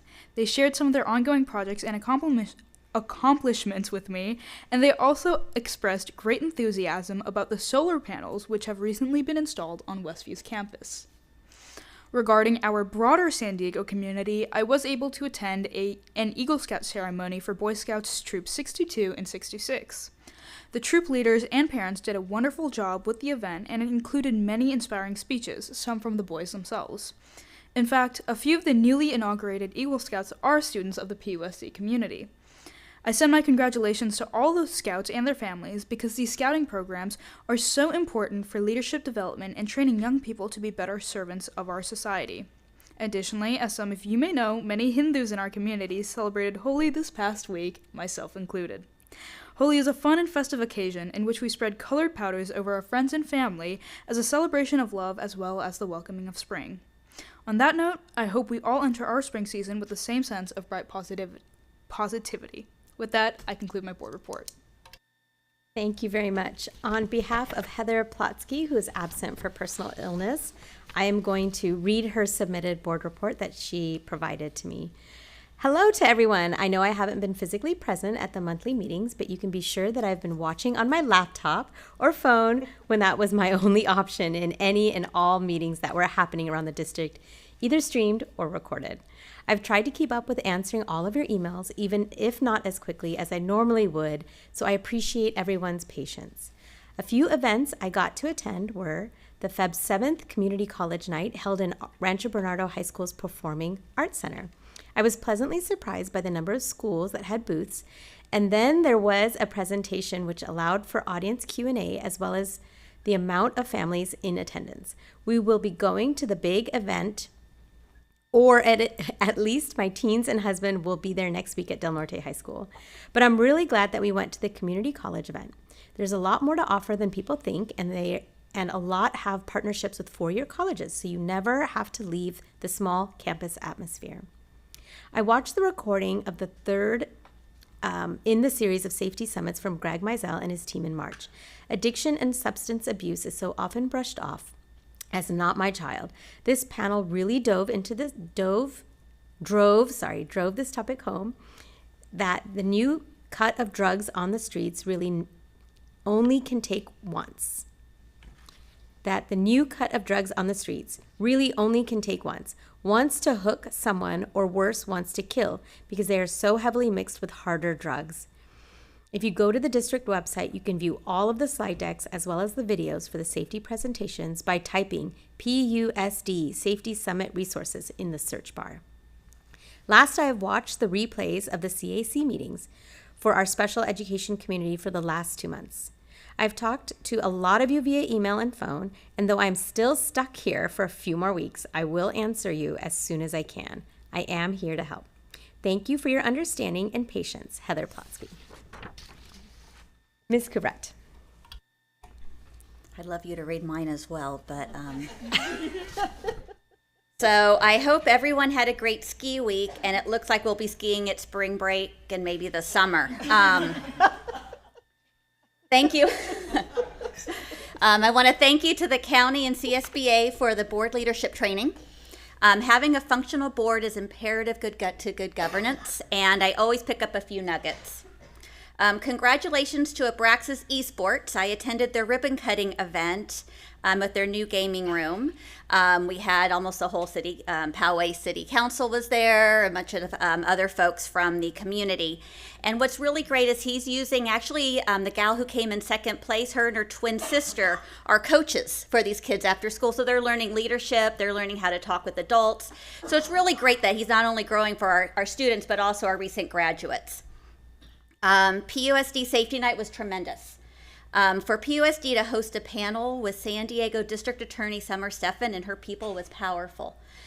The number she shares is frightening, and I'm hopeful that the attention fentanyl is getting will save lives. Kids used to be able to experiment when they were young, and now they can't even borrow a Tylenol, lest it be tainted. PUSD is ahead of the county, having naloxone in every school, just in case. Speaking with Supervisor Anderson at a few events this month, I was able to let him know some of the good things that we're doing. Also, he has contributed greatly to the Poway Chamber, allowing them to better support its 51 nonprofit members, who most of them support our students. Finally, and happily, I have to give out a shout out to Miss O'Byrne's kindergarten class from Chaparral. You may have seen them in the front page of the Pomerado Chieftain. They went beyond and above to earn a character counts card. Full disclosure, all 3 of my kids were lucky enough to have Miss O'Byrne as their kindergarten teacher, so I'm a little biased. But in the Chieftain, I saw that E.C. Dulu moved here from Turkey.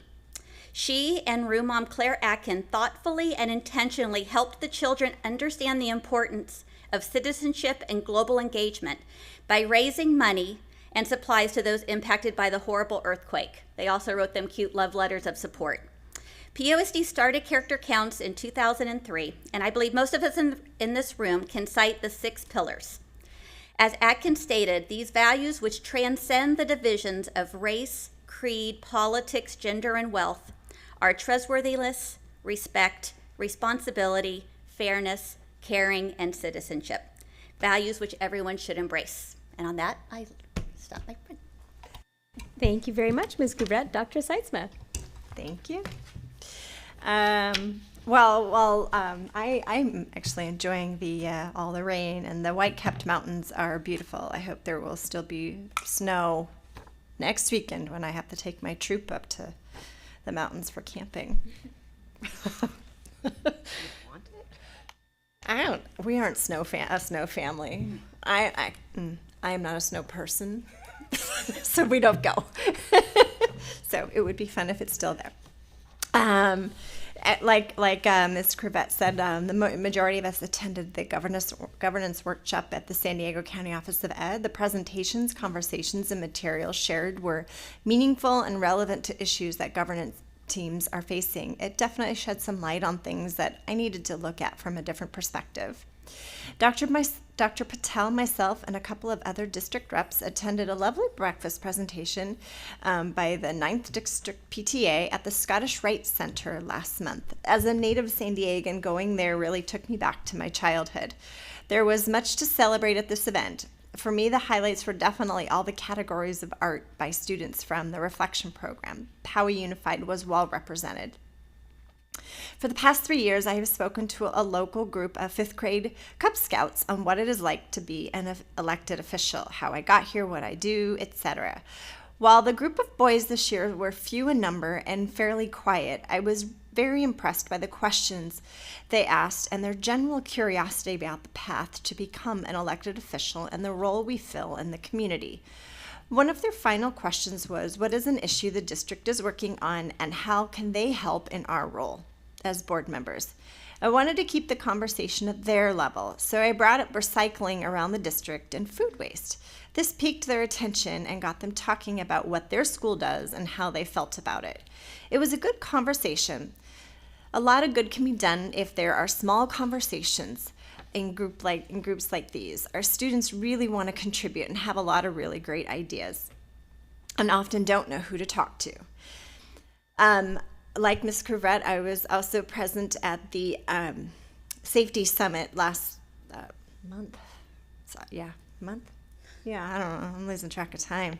We're down to the last trimester. That's all I know. Every presenter, every slide shared the horrors that this war against this drug has brought, fentanyl has brought against our young people. I know the recording of the video was shared throughout the district. There was a decent attendance in the room, and I know that there were those on live stream as well. I truly hope that once it was shared that many more viewed it. To think we are invincible is not okay. To think it won't happen to my child or their friends because they are good kids is the wrong attitude to have. We practice earthquake and fire drills in our school because they could happen. Many of us recertify in CPR and first aid because we never know when we might need it. Talking about the dangers of fentanyl and street drugs needs to be a part of our conversations because we need to be knowledgeable to keep our students safe. We all need to take it more seriously for our kids' sakes. Thank you again to Mr. Mizell for putting together this group of panelists. On a lighter note, I was able to reconnect a little with the Garden Road community this past month. First, I was dazzled by the amazing talent at the variety show. There were dancers, singers, gymnasts, magicians, a pogo stick jumper, and so much more. You couldn't help but smile. Finally, this weekend, I got dressed up in my best 80s attire and put on my mystery-solving cap to attend the Garden Road Super Fun themed auction. It was 80s night with a murder mystery twist. No, I did not solve the murder of Frito Baggins' bandmate and a couple of other fun characters, but I had fun hanging out with Care Bears, Doogie Howser, Madonna, Don Johnson, and a whole host of super awesome inspired costumes, all with raising money for the school in mind. Continuing registration is open now through March 31st. If you have not done so already, please take a moment to fill that out. The planning process for the 2023-2024 school year is already underway for our schools, and those forms are critical for our master planning. And with that, I conclude my report. Thank you, Dr. Seitzma. Ms. O'Connor-Ratcliffe. Thank you. Since I already talked a little bit about our legislative advocacy that went on today, I just wanted to mention specifically that, wow, I don't know quite how to sum up my feelings on the thing. I think it's really valuable, though, because if we don't ask for what we need from our electeds and really take some time to explain to them why we need it, why it's important, and give them the specific anecdotes, those are the things that work. Those are the things that get them. We are never going to get it. And I know everyone up here, cabinet members, board members, we're all advocating at different levels and in slightly different ways to different people, but this is so important, and I know that we all take that advocacy very seriously, so thanks to everybody who's involved with that at whatever level. I want to go back on my reports to calling out something awesome from parents, students, and staff, each of those groups. So I'll start with parents. Some amazing work that our parent ambassadors are doing. They're continuing to put on these monthly information sessions on various valuable topics. I've been attending them all. This month's was supported by our special education directors and focused on inclusive preschool, school transitions, and the new Access Diploma program. They are just crushing it. I'm so impressed. Wonderful work as always, and thank you to our ambassadors for helping organize that.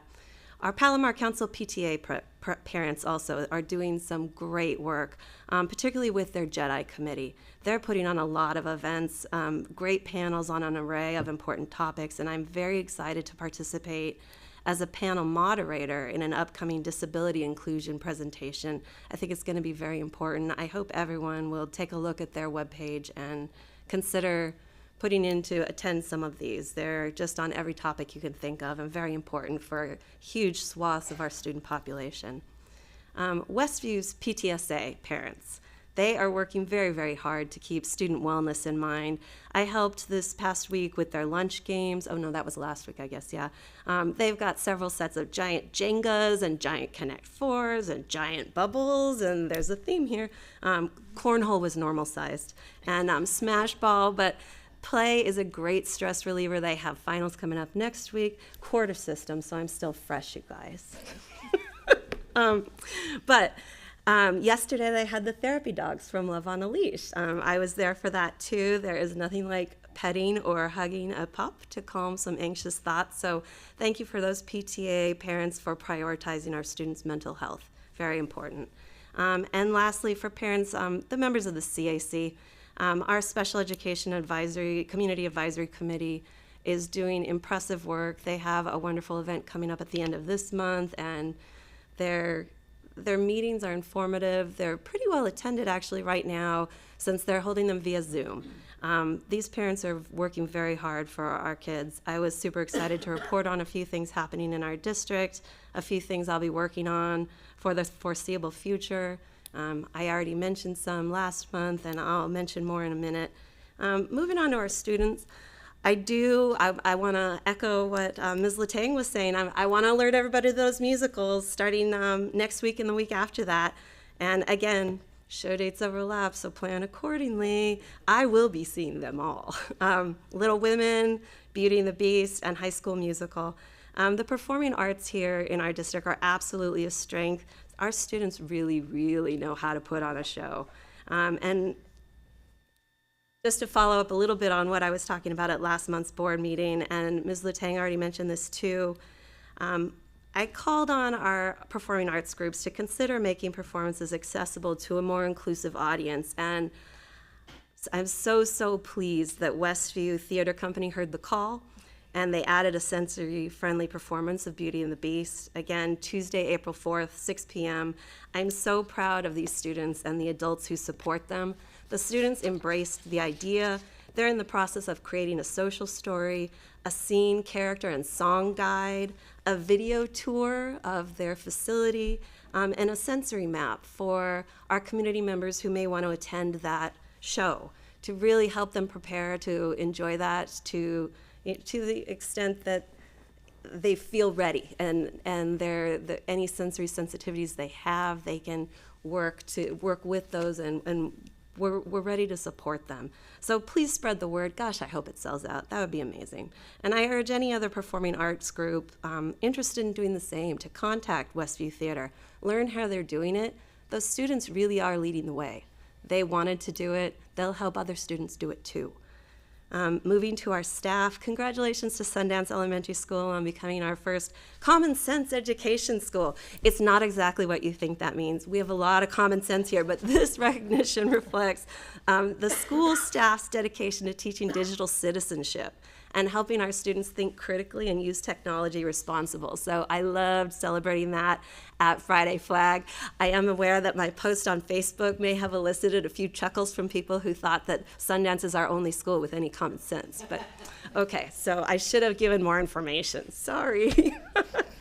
I also want to recognize the staff at Adobe Bluffs Elementary. We heard from a couple of their students, very impressive earlier in the meeting, but their work on becoming a unified champion school in partnership with Special Olympics is fantastic and noteworthy. That designation has 3 components, including that unified sports that the students mentioned, inclusive youth leadership, and whole school engagement. And I think as a district in general, we are really well positioned to have many, many more schools at all levels, not just elementary, become unified champion schools. So it's a whole school strategy. It comes with materials and monetary support from Special Olympics.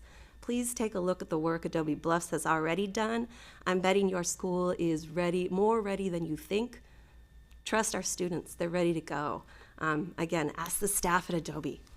And I want to close by expressing my appreciation for all the amazing teachers and classified employees of the year that have been named by our school and work sites this year. That list is out for every school at this point. These are people who have worked extra hard to do right by our students, and I especially appreciate those selected who put in the time to apply for the next level of recognition at the district and perhaps county, state, national. This is not a self-aggrandizing moment. It is an opportunity to act as an ambassador of their professions, which is so important and necessary. Our winners from Poway Unified have a really long history of being fantastic ambassadors, with several reaching county, state, and even a national finalist. Our employees of the year, all of them, really have a passion for doing right by our students. They don't shy away from our new initiatives, cutting-edge research showing a new approach that might work better. They reach out, they learn more, they partner with others to see how they might implement the current best practices, rather than simply staying with what they've always done.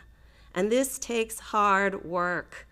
Make no mistake, I know it and I see you all. So thank you for keeping open minds and open hearts and very, very busy calendars in the process of caring for our students. And I'll close with Happy St. Patrick's Day. If you are lucky enough to be Irish, you're lucky enough. Thank you, Ms. O'Connor-Ratcliffe. It's hard to come after you. But good evening, everybody. And as usual, and not surprising, there has been so much going on throughout the district, so many opportunities for board members to participate in taking a view of what's going on in our school sites. Including lots of recognition, celebrating achievements of students and staff. But tonight in my board report, I will highlight just a few of the items that I've participated in. On campus, I've helped the Westview PTSA with their freshman field day. This gave me the perfect opportunity to see our freshman students transitioning into high school, taking advantage of a little play, a little playtime while at school, grabbing a popsicle. Yes, we did allow them to have those colored popsicles, and chatting with them about school culture and what we could do to improve school culture and climate.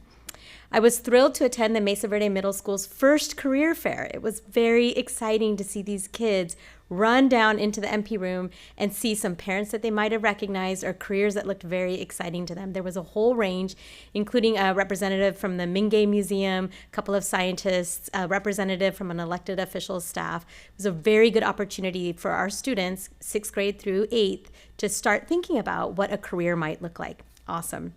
The students were so excited for this opportunity, and I'm hoping that this will be not just the first and last, but it'll go on for years to come.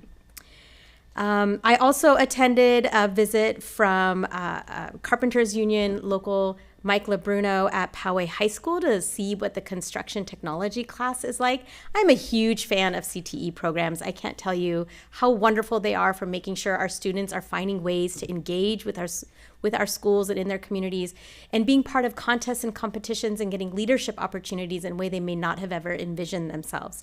So what we were able to highlight and show to this local carpenter leader was our sheds that they were building, which were rated as very impressive, and the nearly completed and half completed tiny homes that are on trailers. It's cool to see these tiny homes. Every aspect of a home construction project was included, from the framing, the rough-in, lighting, electrical, plumbing, everything, even a little bit of faux tile work in the bathroom sink.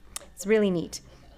I also had the opportunity as a trustee to meet with a few Westview High School students from their environmental club. I met with Grace, Michaela, and Sabrina. Unfortunately, Bella could not attend. She had a conflict. But in that meeting, we discussed planned student action against fracking. Our students continually impress me with their depth of understanding of the issues in their world, their care for each other and the environment, and their interest in being proactive in protecting their future. Very impressed with these students and their level of understanding of the issues at hand. Around the district, I provided Palomar Council PTA with the monthly board report. It was my honor to be the monthly attendee from the board representative. I attended, along with many community members, the third session of the quarterly school safety summit meetings. This one, as we heard earlier, focused on substance abuse and addiction. These Safety School Summit presentations continue to draw community interest in person and live stream. But for all of those parents who are going through very busy family lives like we all are, don't worry if you missed it. They are available all online in case you want to go back and view it. As a school board president, California School Boards Association delegate and San Diego County School Boards Association president, I was happy to be a co-host of the governance workshop at the San Diego County Office of Education. This was an alternative and necessary opportunity for our new school board trustees to get a little bit of governance training ahead of what CSBA offers, because they won't be offering those trainings locally for quite a while. But we have a lot of new board members that came in. So a sample of some good governance habits, best practices were shared during this governance workshop. And it was just right here locally at the San Diego County Office of Education. Additionally, the CSBA Roadshow, which we hosted at Poway High School, was another chance for our new school board trustees to interact with leadership at CSBA, including their CEO, their communications officer, training directors, and legal staff. So it was a great opportunity for new school board members and continuing board members to get acquainted with CSBA leadership and having access to them. On behalf of the district, I attended the 9th District Palomar Council annual meeting, where our students and their award-winning contributions were highlighted. We actually had a majority of those awards. I have to say our students are very impressive once again. And we also celebrated our very own Steph Cole from Tierra Bonita, who was elected as one of the vice presidents of the 9th Council. Way to represent Poway Unified. It's great. Also, I've been participating in legislative and advocacy work with both CSBA and Cal SSD. Both organizations have set their legislative priorities for the year and are actively advocating on behalf of public education. In fact, just today I had 4 Legislative Action Day meetings with Assembly Members Weber, Mainshine, Waldron, and Senator Atkins' staff. And we were, as we mentioned earlier, we were asking them to continue funding major initiatives that they have started, such as Universal TK, Universal Meals, the Transportation Plan. We want to make sure that even though our revenues look a little less than what we had hoped for, that we continue to support the programs that districts around the state are already implementing. There's nothing worse than starting a program and then having it defunded. And finally, actually, that is all. I conclude my report.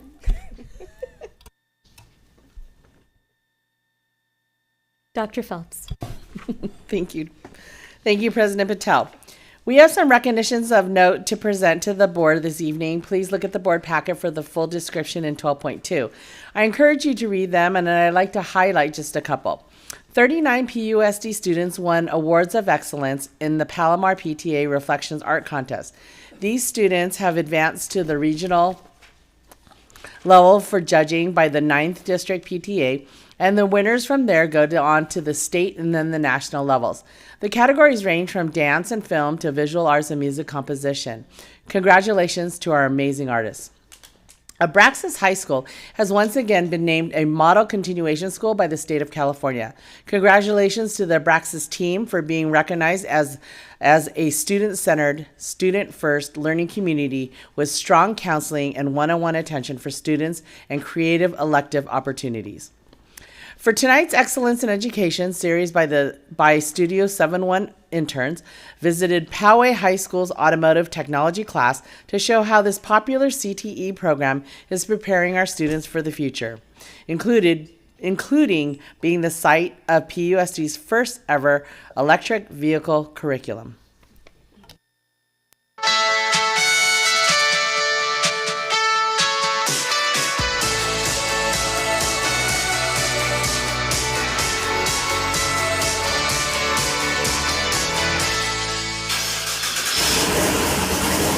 First thing I thought about auto was like Fast and Furious. In Mr. Kuzan's automotive technology class at Poway High, it's not so much fast and furious, but slow and steady.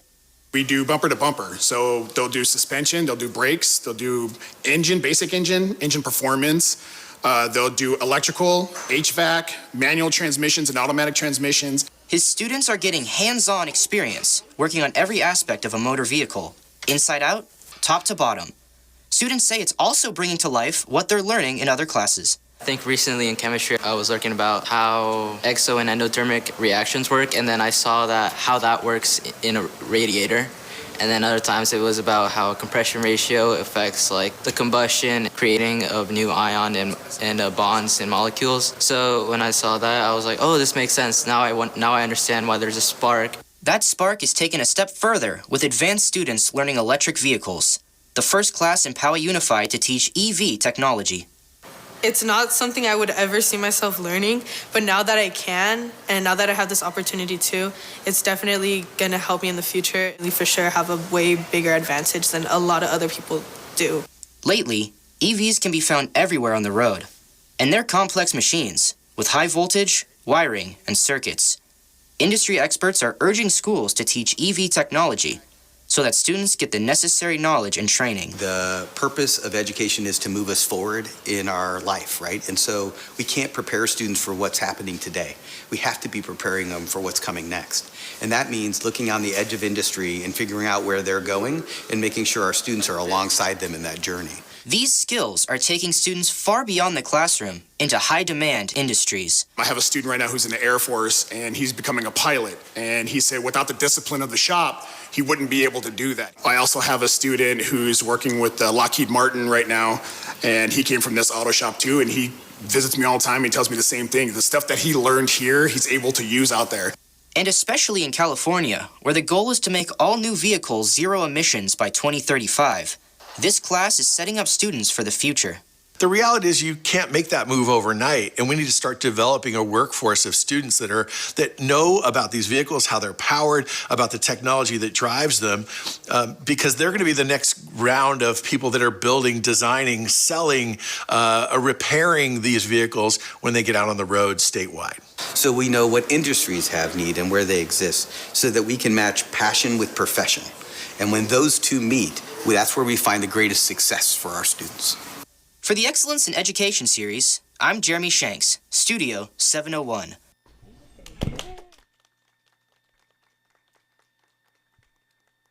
Thank you to our interns. It is amazing to see our students exploring their passions and potential careers. Kudos to the CTE teachers and leaders as well. Oh my gosh, I want my daughter to take that class. That's like amazing, to be able to learn those skills. Speaking of career readiness, don't forget, PUSD Spring College and Career Fair is next week. On March 22nd at Del Norte High School, more than 100 two-year and four-year colleges and universities, as well as military and trade schools, will be represented. All PUSD 8th through 12th grade students and their families are invited to attend. Finally, a big thank you to over 13,000 participants who took part in our annual Thought Exchange LCAP survey last month. That is 5,000 more than we had last year. We look forward to sharing the results with you at a future meeting, and we will be using the results to shape our goals and funding priorities for the future. This concludes my report. Thank you, Dr. Phelps. We are now on item 14, adjournment. The next regularly scheduled board meeting will be held on Thursday, April 6th at April 6, 2023 at 6 p.m. at the Poway Unified School District office right here. We are adjourned at 8:12.